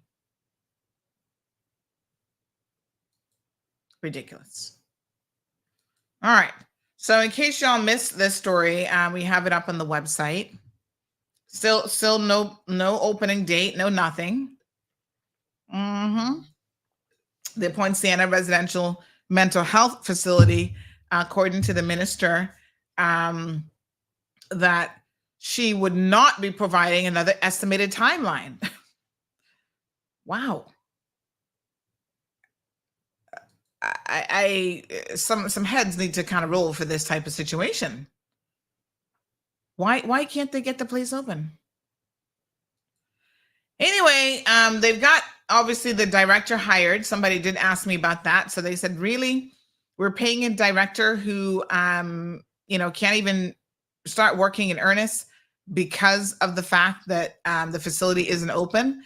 So the minister went on to say that employees have been focused on finalizing like procurement of equipment, the residents that they're going to be accommodating, all these things while they're waiting on the facility to actually open. This is just, there's no excuse for this. So they've been doing training, orientation, skills development, and so on. Well, I don't know what the plan was, but this clearly can't be it. What a hot mess. Only in the Cayman Islands do heads not rule for this sort of thing, to be honest. Wow. All right, KK says, any update on those persons that passed Sandy, the three ladies? Okay, so here's what I can tell you. By the way, somebody reminded me this morning, so sad, that it's already been a year since our friend, oh my goodness, her name just escaped me. Oh my goodness, hold on. I'm looking at her face and it's still not coming to me. Miss Andine. Shocking that it's already been a year since Miss Andine passed away. Wow, I can't believe it. Doesn't seem like a year already. So again, thinking about some of our regulars to the program. So yes, I can tell you a little bit about the three people. One young lady had cancer. So that situation, I actually need to make a phone call about, because I know that some people connected to her wanted to have a conversation with me about what had happened to her. From the perspective that, she had breast cancer. Apparently she went into the hospital and her family wasn't told. Now, I don't know if she was told, but the family alleges that they were not told that it had spread throughout her body. And apparently they just went in there. I guess the hospital staff went in there and just found her collapsed and dead. I was like, what? So yeah, there's some story behind that. And there are people concerned about how the hospital may have handled that situation. And then part of the story that I heard that is so shocking is apparently the family was walked into the hospital room saying, oh, come and see her, not being told that she was deceased.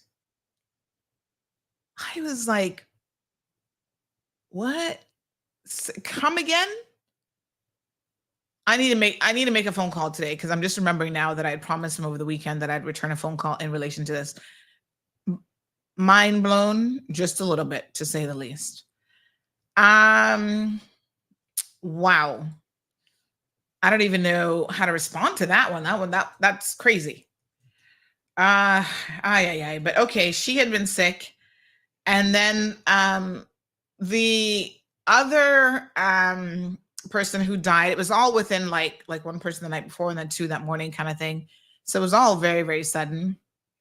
The other person who passed away, likewise, we've had a few deaths in the last week, I'm going to tell you.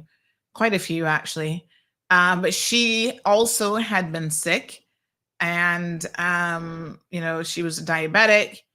And unfortunately, she passed away as well. And that's Miss Gilder Thompson, I think was her last name. And she also passed away. Now, when you are, diabetic and you have to do dialysis and stuff like that, you got to take these things seriously, because I must tell you, that process is very, very difficult on the body. I've seen it firsthand, and I know of people who have been through it. You know, you got to give yourself a fighting chance, really, at the end of the day, by trying to be as healthy as you can, trying to mitigate. You can still do positive things. You can still exercise and do other positive things. Or condolences go out to her and, her mom, her sister, brother. I think they were very much taken aback by that situation there. Unfortunately, I've been hearing some things about that situation in relation to the husband, her Jamaican husband. Again, y'all got to be careful, because these marriages of convenience for some people certainly are beneficial to them and nobody else. So I've heard some very, very horrific things about how he was treating her. And, sadly, folks, if you stay in a relationship like that for long periods of time, it becomes much more difficult for even the authorities to be able to help you. So, I don't know what to tell you, except that, he hung in there for the long haul, that's for sure. And so as a result of that, there's probably very, very little that you can do. You got to think about your children. You've got to think about protecting your children, and getting out of situations as quickly as you can. Ay, what a hot mess. Very, very sad. Very, very sad what I heard that she was having to put up with, in addition to her illness, from some alleged no good man who's not going to stay here and benefit from her being a Caymanian. Lord Jesus, what a mess. So condolences to, again, her family. And the third young lady was very, very young. And apparently she was known to the community. She was in a more recent video with some robbery at the four-way stop in West Bay, I'm told. This one is a little bit of a hot tamale, in the sense that I don't know exactly how old she was, but she was very young.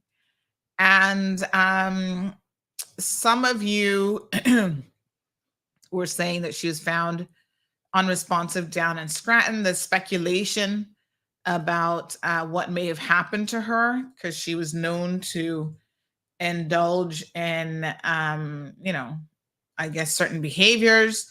I'm aware that there's some dispute about the cause of death. That, listen, it's only a matter of time.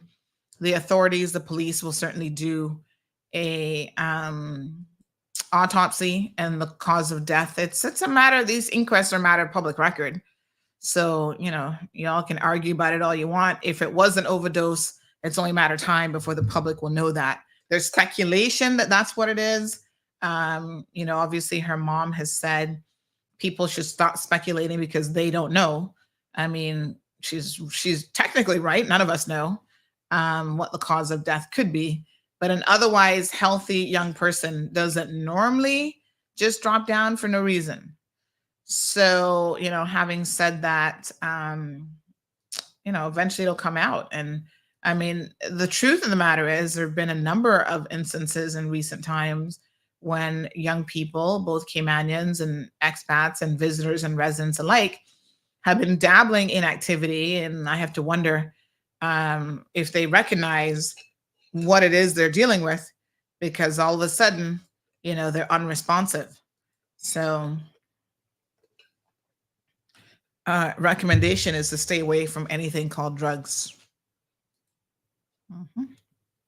I'm just saying. So condolences to her family as well. I understand that she has a young child, even more sad. KK says, so sad, very sad. These are all very sad cases. Kasha says, every Caymanian status is now dead left, shaking my head. Oh, it's a hot mess, child. Really, really a hot mess. I mean, I am flabbergasted. I guess you never know with some people. They can fool you for a long time, but I don't even think this is a situation where he was fooling anybody because he was showing his true colors. Yo, this dude was, ooh, honey child. Let me tell y'all something. Some people. In fact, listen to this one now. Hold on, let me see if I can remember. Oh Lord, who was it that sent me this one? Hold on. Oh Lord, I can't remember name right now. Hold on. I want to show y'all something. I can't remember who it was.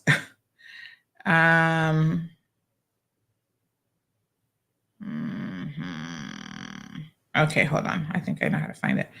So apparently he was so controlling and allegedly abusive that in her last and final days, he was even restricting her family, her brother. And I think does she only have the one brother? Is Franklin her only brother?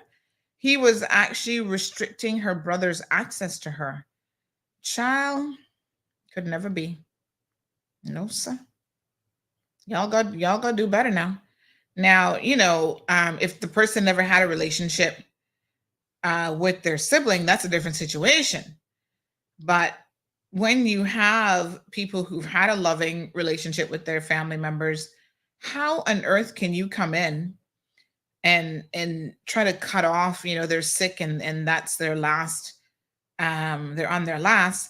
How on earth can you try to cut off access to that person? I'm going to show y'all something that was shared with me that I am absolutely flabbergasted that any husband would do this, any spouse would do something like this. This is in relation to Ms. Gilda.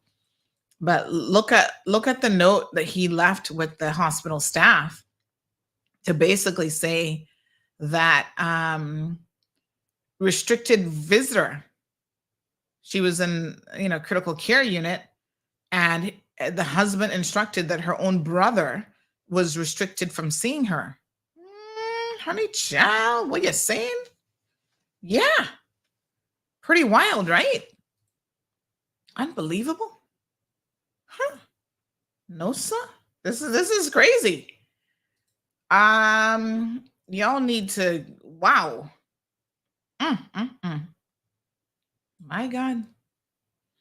No, sir. Wow. I don't know how y'all KK Sahina easy. Yeah. I don't know how y'all sleep at night. But boy. Wow. Physically abusive, all sorts of allegations are swirling around this relationship, which is just so sad. KK says, from you're married, you have the say, but I could tell you one thing, all hell would break loose.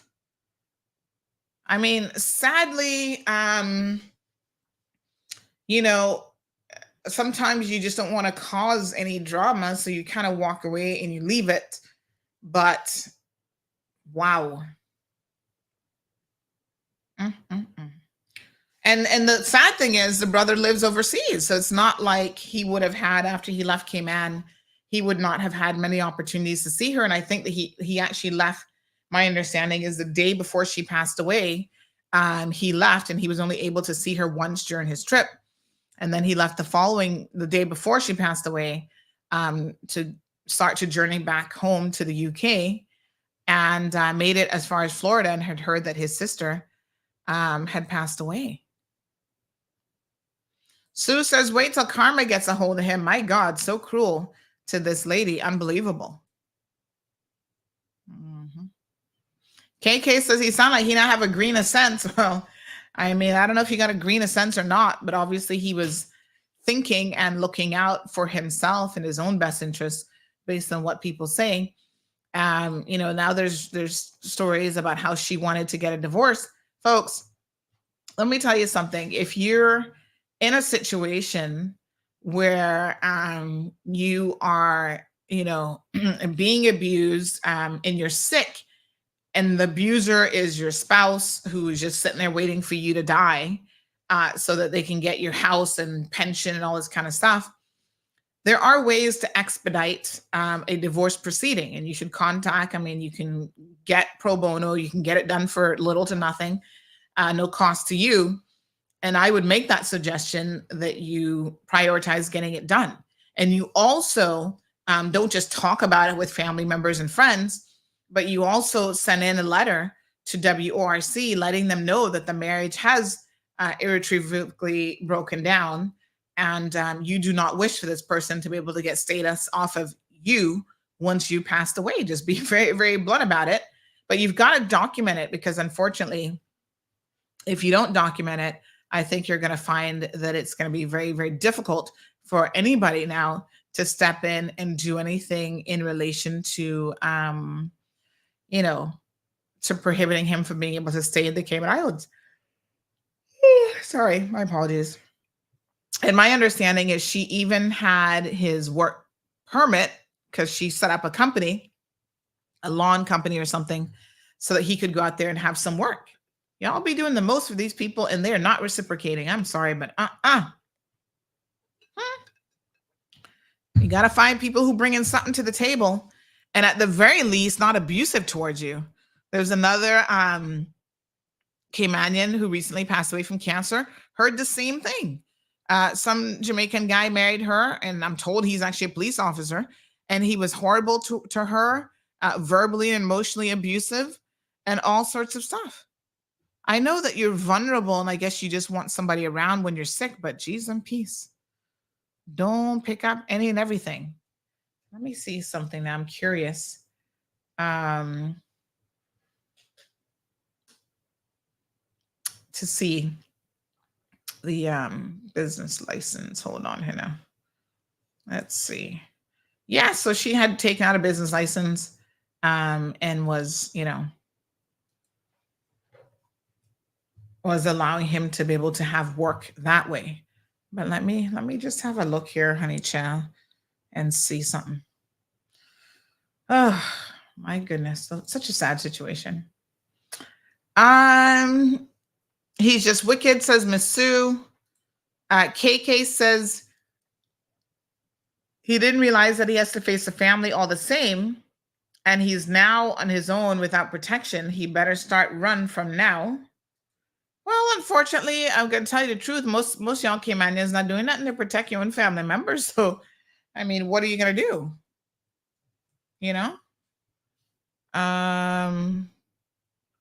Yep, she had a landscaping and maintenance services. What a mess.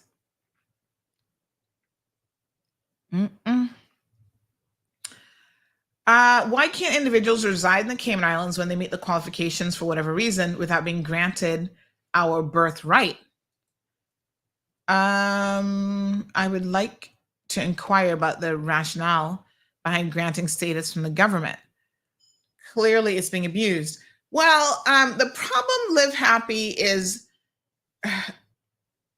legally you can't have someone who just stays in like a holding pattern. So eventually there is an entitlement to something, right? So you can't have someone stay in a country for 30 years and tell them that they can't become a citizen or a permanent resident of that country. So what status would they be? That was the whole point of the rollover, is that the rollover was meant to legally, because they have an entitlement in law. And this is part of the understanding the law, right? And the arguments that they are able to make.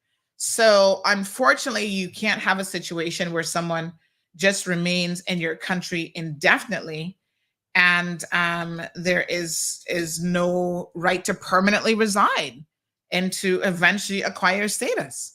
So it's just a legal thing. There's nowhere in the world where that is permitted to happen.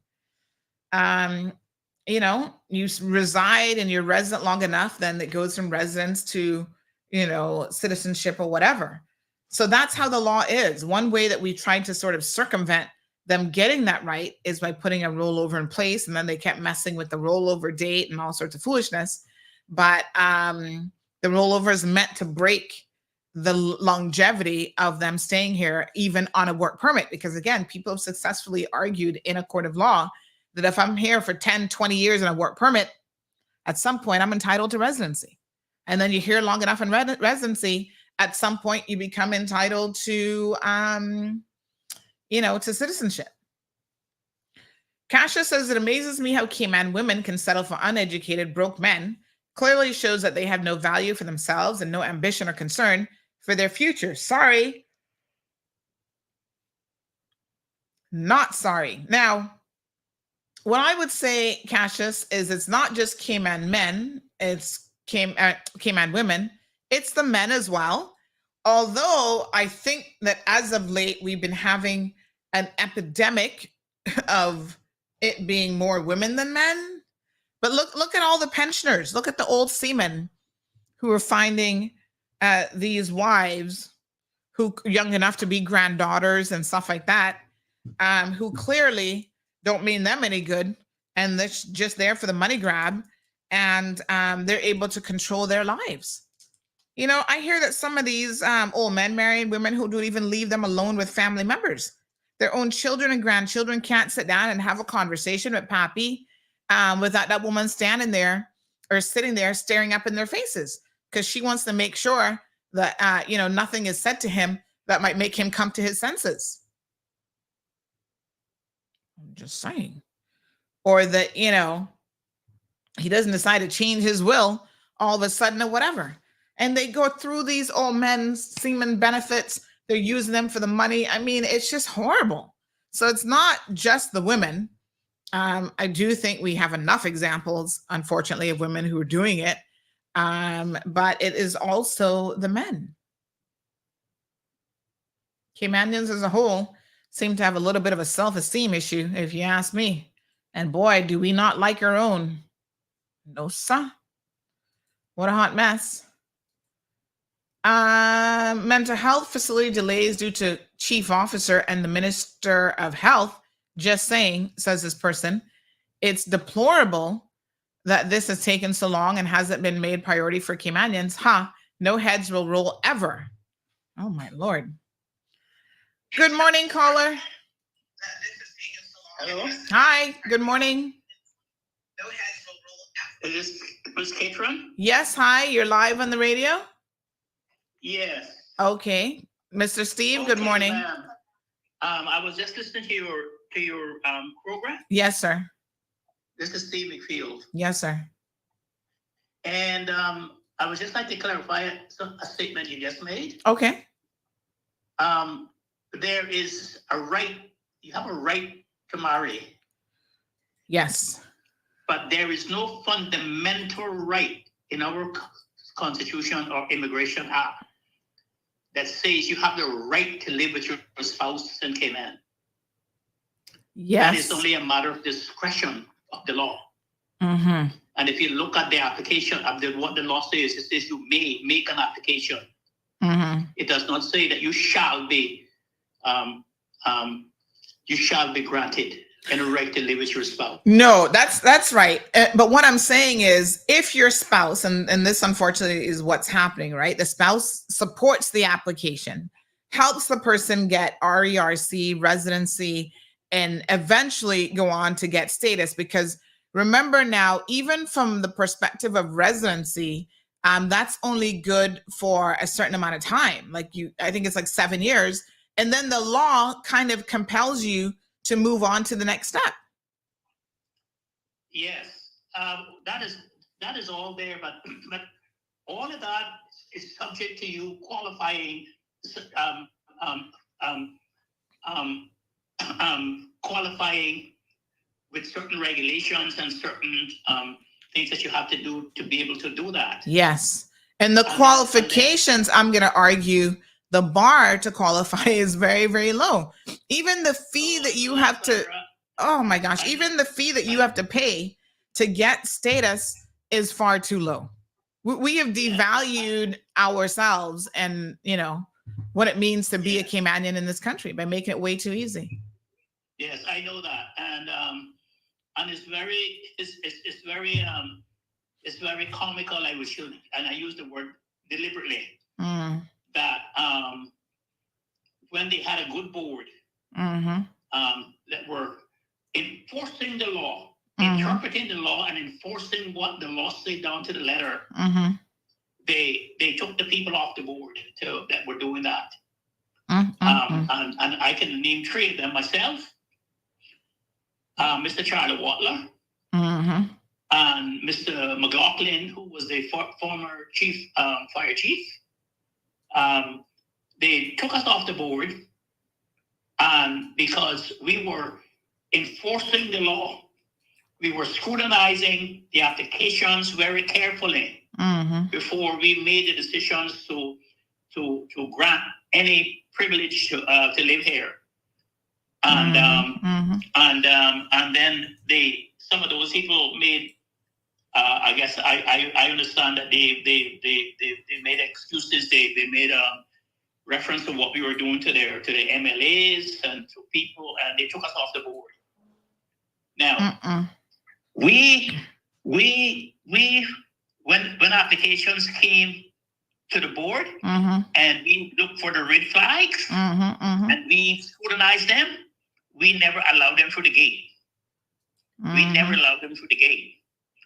And we were doing a good job of keeping as gatekeepers. And then they took us off the board because they say that we were too strict.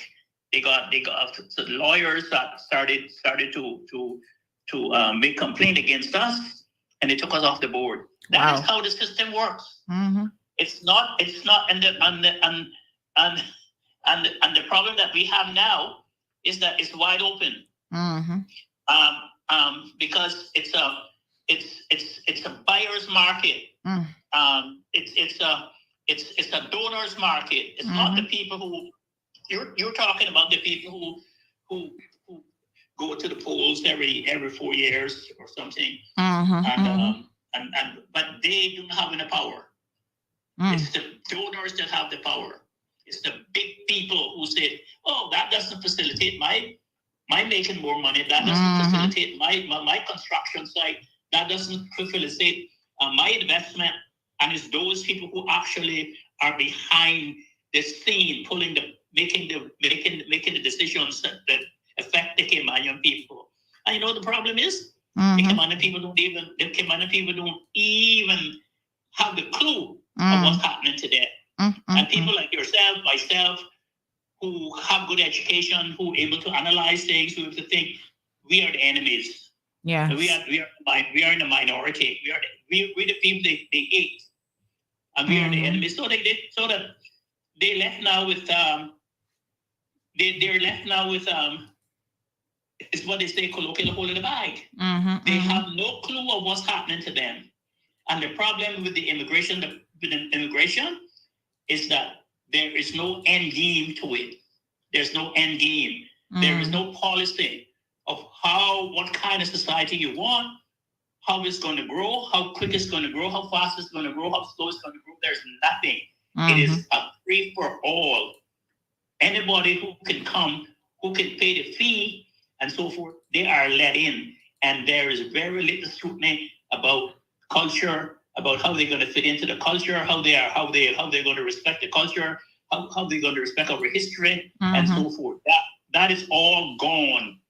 In other words, we are someone they don't really care about. We are like the Palestinians now. We like the Gazians now. Our feelings, what we feel, has no bearing on how they feel about us. And the problem is that they don't need us anymore. That's the problem that we have. And as far as I'm concerned, they do not want people who are I wouldn't say nationalists, but they do not want people who are Caymanian and who are saying this is where the buck stops and I am going to be responsible for this and the buck stops here. They do not want that anymore. They want a free society like the old movies that you saw when you were younger about the Wild West. They go to the Wild West and anyone who stands in their way, they eliminate it. See? Yeah. So that's the problem that we have in Cayman right now. And the problem is it's going to go on and on and on until when we wake up and we find that we don't exist anymore. Thank you so much. Yes, thank you so much for the call. Wow. And I just want to big up my granddaughter. Yes. And I'm going to send you a video. Okay. Of my granddaughter Mahalia. She's 10. And she's going to play in Europe in this week in Paris. Beautiful. Representing the Western United States in hockey. Oh, wow. Okay. And she's a hockey star on the 16 American hockey team. And she is going to and then when she comes back, she's going to a part of the Junior Olympics. So congratulations. That's beautiful. Yeah, and they say she is a great athlete, and she's only 10. Wow, fantastic! And congrats. She's going to play on the American boys hockey team in Paris this week. Wow. Yeah, send me some information. I'd love to post that. Thank you, my dear. Thank you. Okay, thanks. Wow. So yeah, I mean, it's crazy. Jordan says, "Morning, Sandra. I'm going to have to argue the point with you.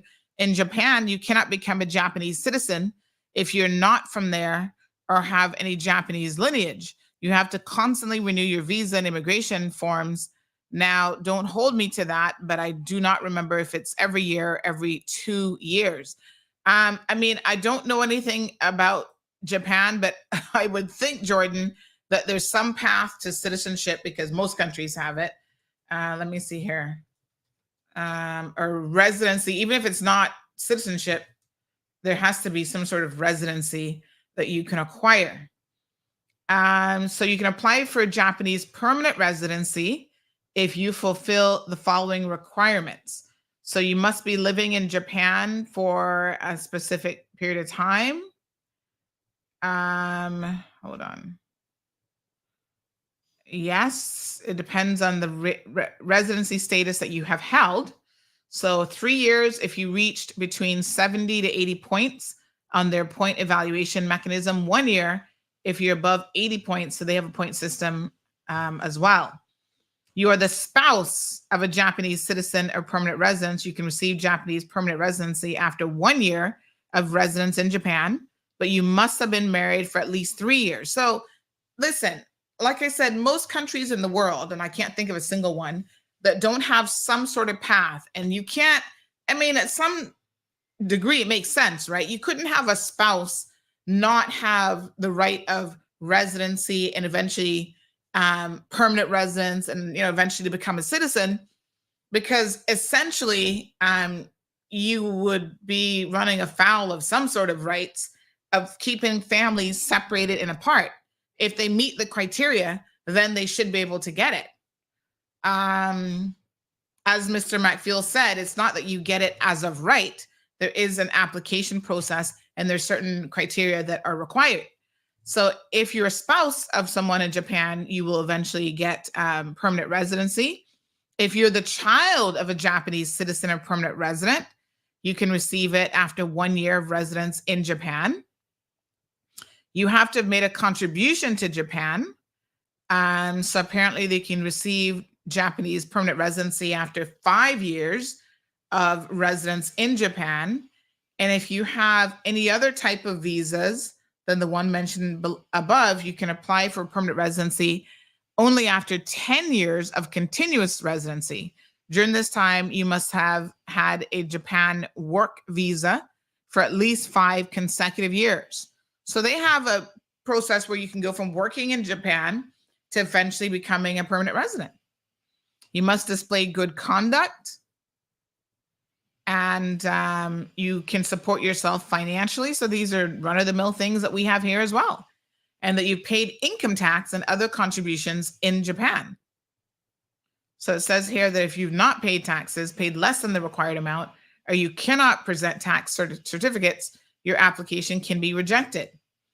You must have a guarantor who's a Japanese citizen or permanent resident, and they sign a letter of guarantee to take on a moral obligation, not legal obligation in regard to you.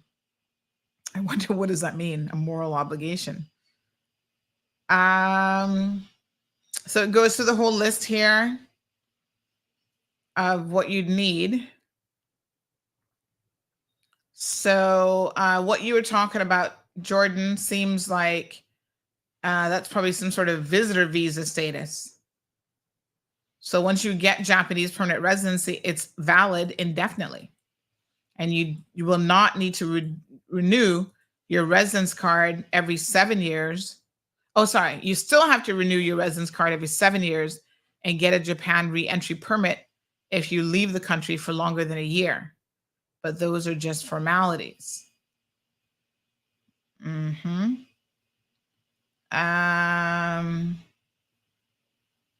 Okay. Yeah. So, I mean, there's a path. So, I mean, you know, it is what it is. Just like here, the path is, unfortunately, marriage is one path. And the point really is that it's too easy to obtain. But again, you know, when you sit down and you watch what happens in the US with things like 90 Day Fiance, you see people who take the marriage path because it's probably one of the easier ways to get access to residency and eventually citizenship. And, you know, you've got to be able to put people through the ringer. But the biggest problem that we have is that Caymanians themselves are part and parcel of the problem. Caymanians themselves are participating in these marriages of convenience. They're either turning a blind eye, a willful eye, or they are active participants receiving money for, you know, defrauding their own country. And they don't value the country enough to say, hold on a second, why on earth would I be doing this, giving away our birthright? And then the funny part is those same people want to sit down and complain about how many expats we have in Cayman, but yet they're importing expats that we wouldn't want here under any circumstances. But look, yeah, they're marrying them. Live Happy says, I'm Caymanian. I lived overseas and I've never felt entitled to citizenship in that country. Well, I mean, if you don't have the mindset of moving permanently and you always intend to come back to Cayman, then it is what it is. You know. So Jordan says, does that list explain citizenship or just PR? Well, I mean, if you can reside permanently in a country with many of the benefits, a lot of people, I was looking at residency, I didn't look up citizenship, but a lot of people would say that that's enough for them. There are people who remain residents forever. In the US now, they push you towards citizenship once you've been a resident for a certain amount of time. So back in the day, green cards were issued with an unlimited amount of time. Now it's a 10-year basis. And I can tell you as a former green card holder, after the 10 years, they don't want you to renew it. Like they push you and say, why aren't you becoming a US citizen? And it's so funny because even after I left the US, I was living in Cayman. If you leave and you're living and you have the green card, you have to apply for like a temporary access, which is like every couple of years, you have to explain to them, you reapply, explain to them why you're living outside the country. Because the whole point of having a green card is your indication that you want to live and work in the US, right? So if you're not living and working in the US and you still have a green card, then they start to ask why. And so I remember when I first came back applying for it like once or twice, and I was like, no, I'm not really intended to probably ever go back to live in the States. So I gave it up. But one of the interesting things is in probably really the last 4 or 5 years, I was traveling through and, you know, Homeland Security at the checkpoint said to me, not that I had, come Stacey, not that I had a green card anymore, but I think that he heard, what is all of this? Banana. Oh my God. Something. I don't remember. Oh, we have a special dessert thing for breakfast. Oats, bananas, and what? Hold on. Honey child.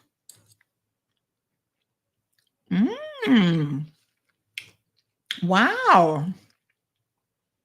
It's good. Whatever it is. Miss Stacy getting fancy on me these days, honey child. She not just cooking curry chicken no more. She doing, we had seafood boil last night. Yes, sir. King crab legs and everything. I don't know if I should be eating chocolates for breakfast, but what the hell? This has chocolate chips in it. Oh my. This is really good. We might have to share this with your hand, child. Because I know he'll be looking at me like, oh, you never bought me any brownies the other day. This could be a dessert. But I taste the bananas in it, and it's very, very light, and it's not too sweet. I gotta look at that recipe. That's good. Yes, sir. So, oh, and smoothie too.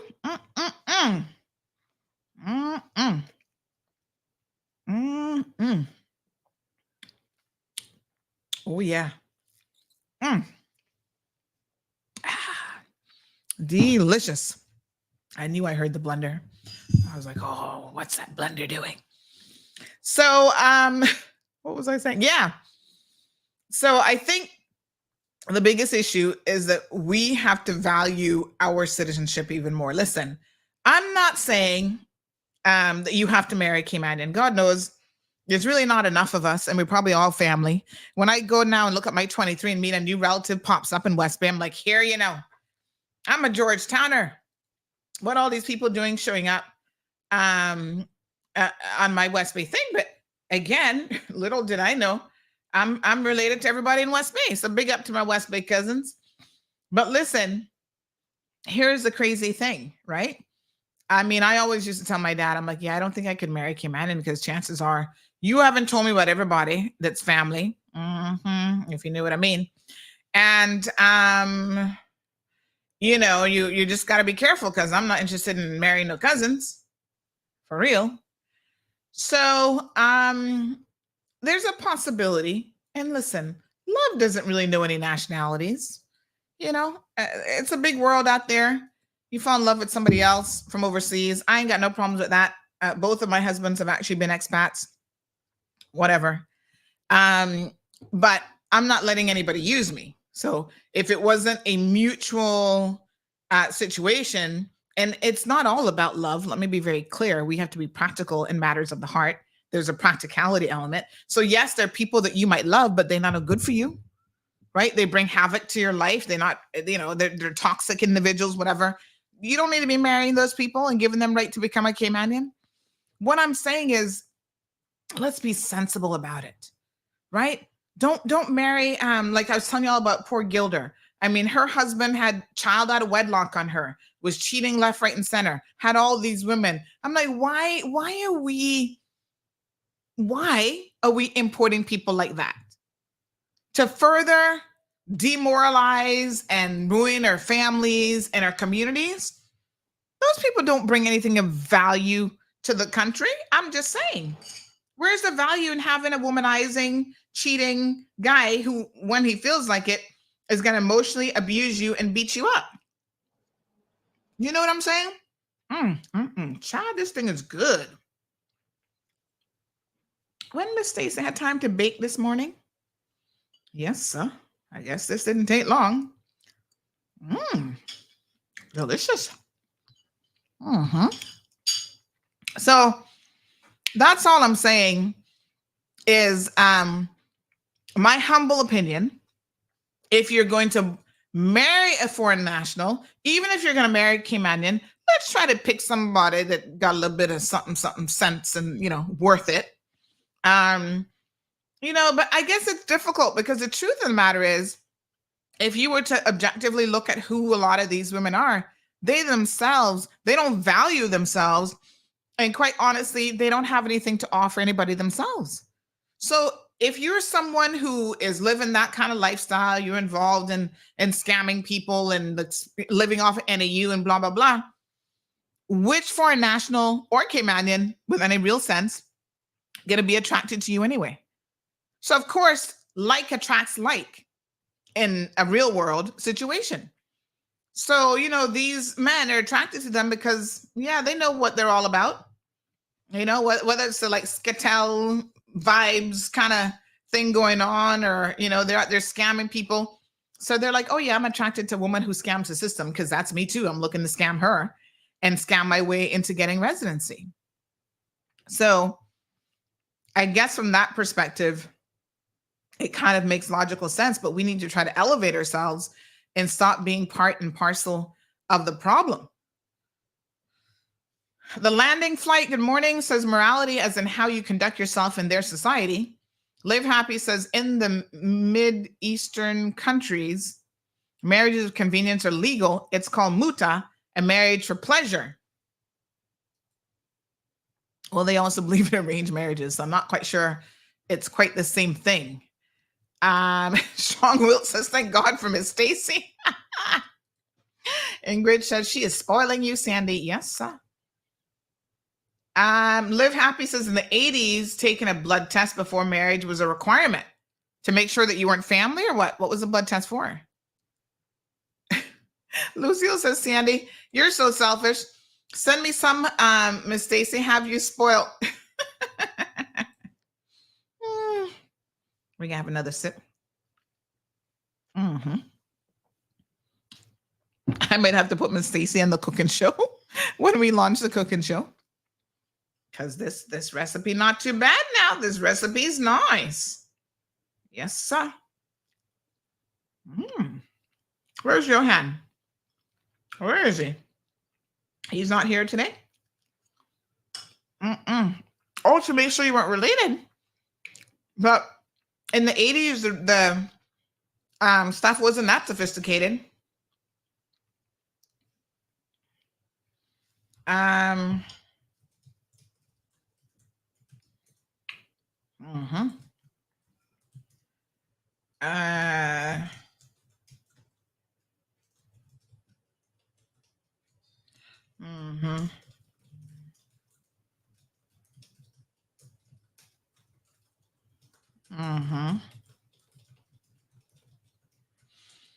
Okay.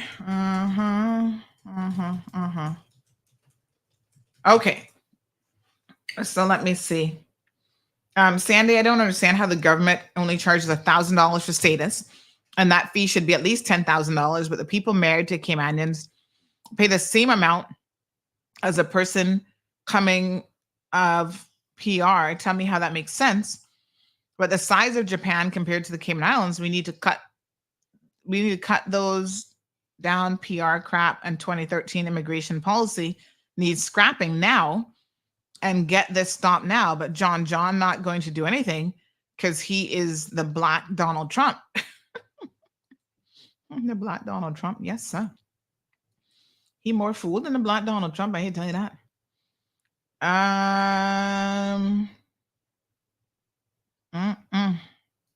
What a mess. Oh no, there's an oil tanker that has caused a massive oil spill off of Bhutan, Manila, Philippines, Philippine flagged oil tanker carrying over 1,400 metric tons of industrial fuel sank 3.5 nautical miles off Lamay, Bhutan early Thursday morning. Oh shit. That's not good for the environment. Lord Jesus. What a mess. Philippines getting hit by storms and now an oil spill situation. Wow. So yeah, I mean, listen, we need to think about what it is that we want. We definitely need to have some reform in this country as it relates to, immigration. And ultimately, we need to decide what it is that we want. Can't have your cake and eat it too, unless it's this morning breakfast cake. Where's Johan this morning? He's awfully quiet. He must have working, trying to pay some bills. Let's give Johan a call. Hold on. I'll call Let me see what he's doing. Mm-hmm. Yo. Good morning, sir. You're live on the radio. Listen, I have a question for you. Miss Stacy just made this breakfast dessert thing. I don't even know what it is, but it's got chocolate chips and bananas in it. And it's almost like a pie.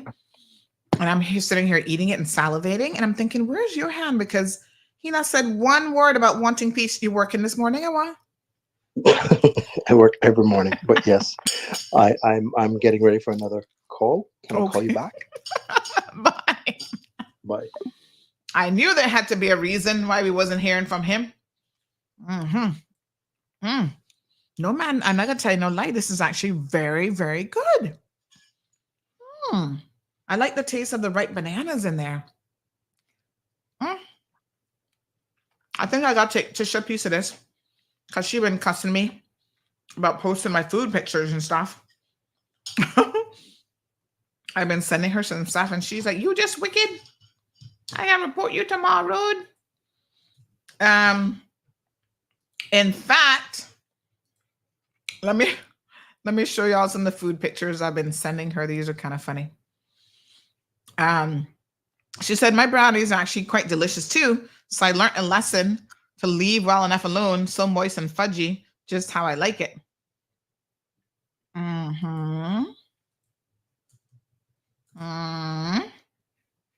Hold on. Oh yeah, so we had she said, dear CMR, I'd like to file a complaint against Sandra Hill for harassment and explicit photos of food that are causing feelings of jealousy and covetousness. Please keep my message anonymous. Oh my gosh. So we had a recipe. Let me show you all this dish now. For there was two. There was a lobster ravioli, and then there was like a cheese ravioli dish. And so I told Miss Stacy, I'm like, let's try the cheese ravioli. Basically, it's a vegetarian dish because there's no meat in it. And it's like asparagus. Let me show you the picture of this one. This one was really, really good.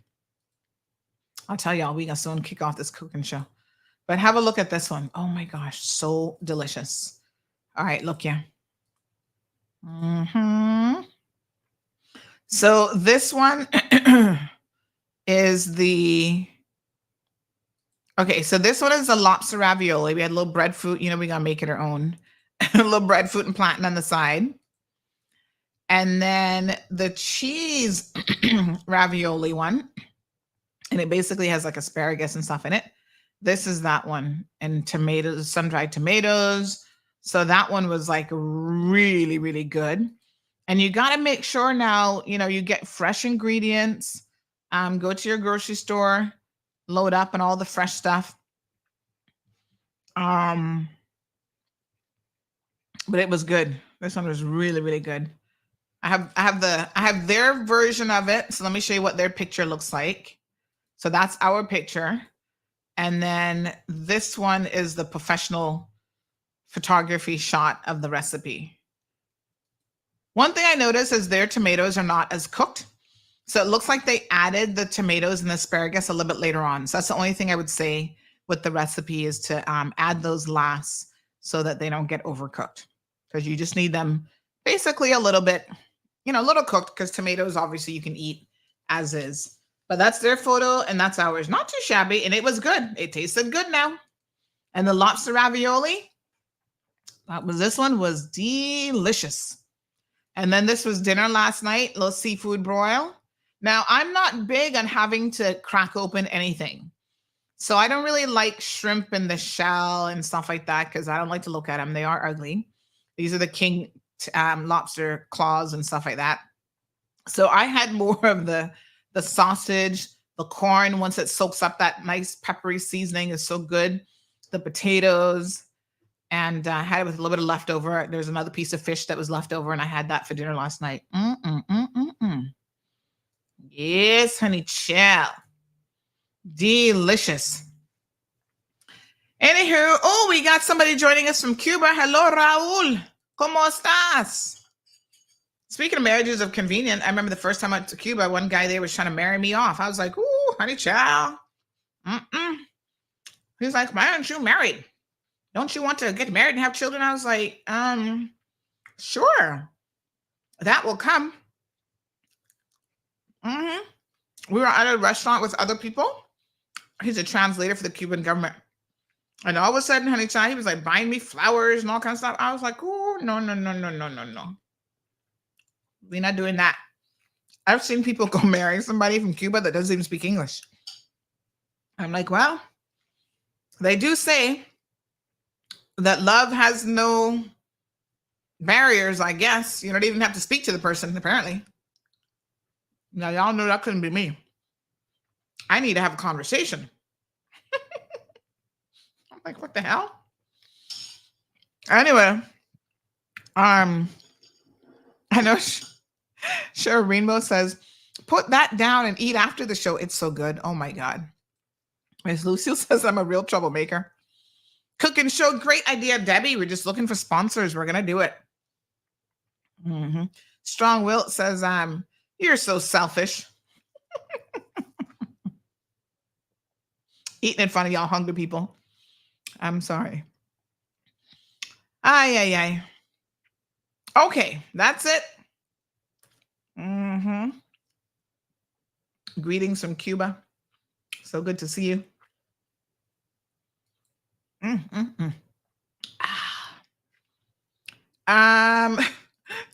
Twin Fuss says people talking with their mouth full. Is that one of your pet peeves? My mouth wasn't full because I was chewing it. I was swallowing it pretty quickly because it is so delicious. All right. I'm going to stop tormenting y'all. Okay. Tomorrow's Friday already. Whoop, whoop. We'll have open mic tomorrow. Call in with your questions, your problems, whatever the situation may be. We will, oh, wow. Oh my God. We will, talk about a bunch of other things. Oh my goodness. So cute. Okay. So I think that's all she wrote. You guys have a good day. Fabulous day. And we'll catch up with y'all tomorrow. Okay. Oh, somebody asked if I'd gone out to the grave site yet. I haven't, because the person who was going to take me, we haven't been able to arrange it, but somebody did send me pictures yesterday of the flooding, and it continues to be a problem, but I do want to go and see it for myself. So I'll message the person again who's going to take me down there. A few of you have reached out regarding some housing concerns in terms of where you're living, and I'm going to try to reach out to you today in regards to some of those and to see exactly, what's going on there as well. All right. All right, folks, have a good one. Be safe, and we'll catch you tomorrow morning. Thank you for tuning in to another episode of The Cold Hard Truth on Bobo 89.1 FM. Cayman's #1 talk show is live weekdays from 7:30 a.m. Never miss an episode again. Watch anytime on CMR's Facebook and YouTube channels for the latest show episodes. Don't forget to follow us online on our social media channels and visit CaymanMarlRoad.com for all the latest news and community happenings.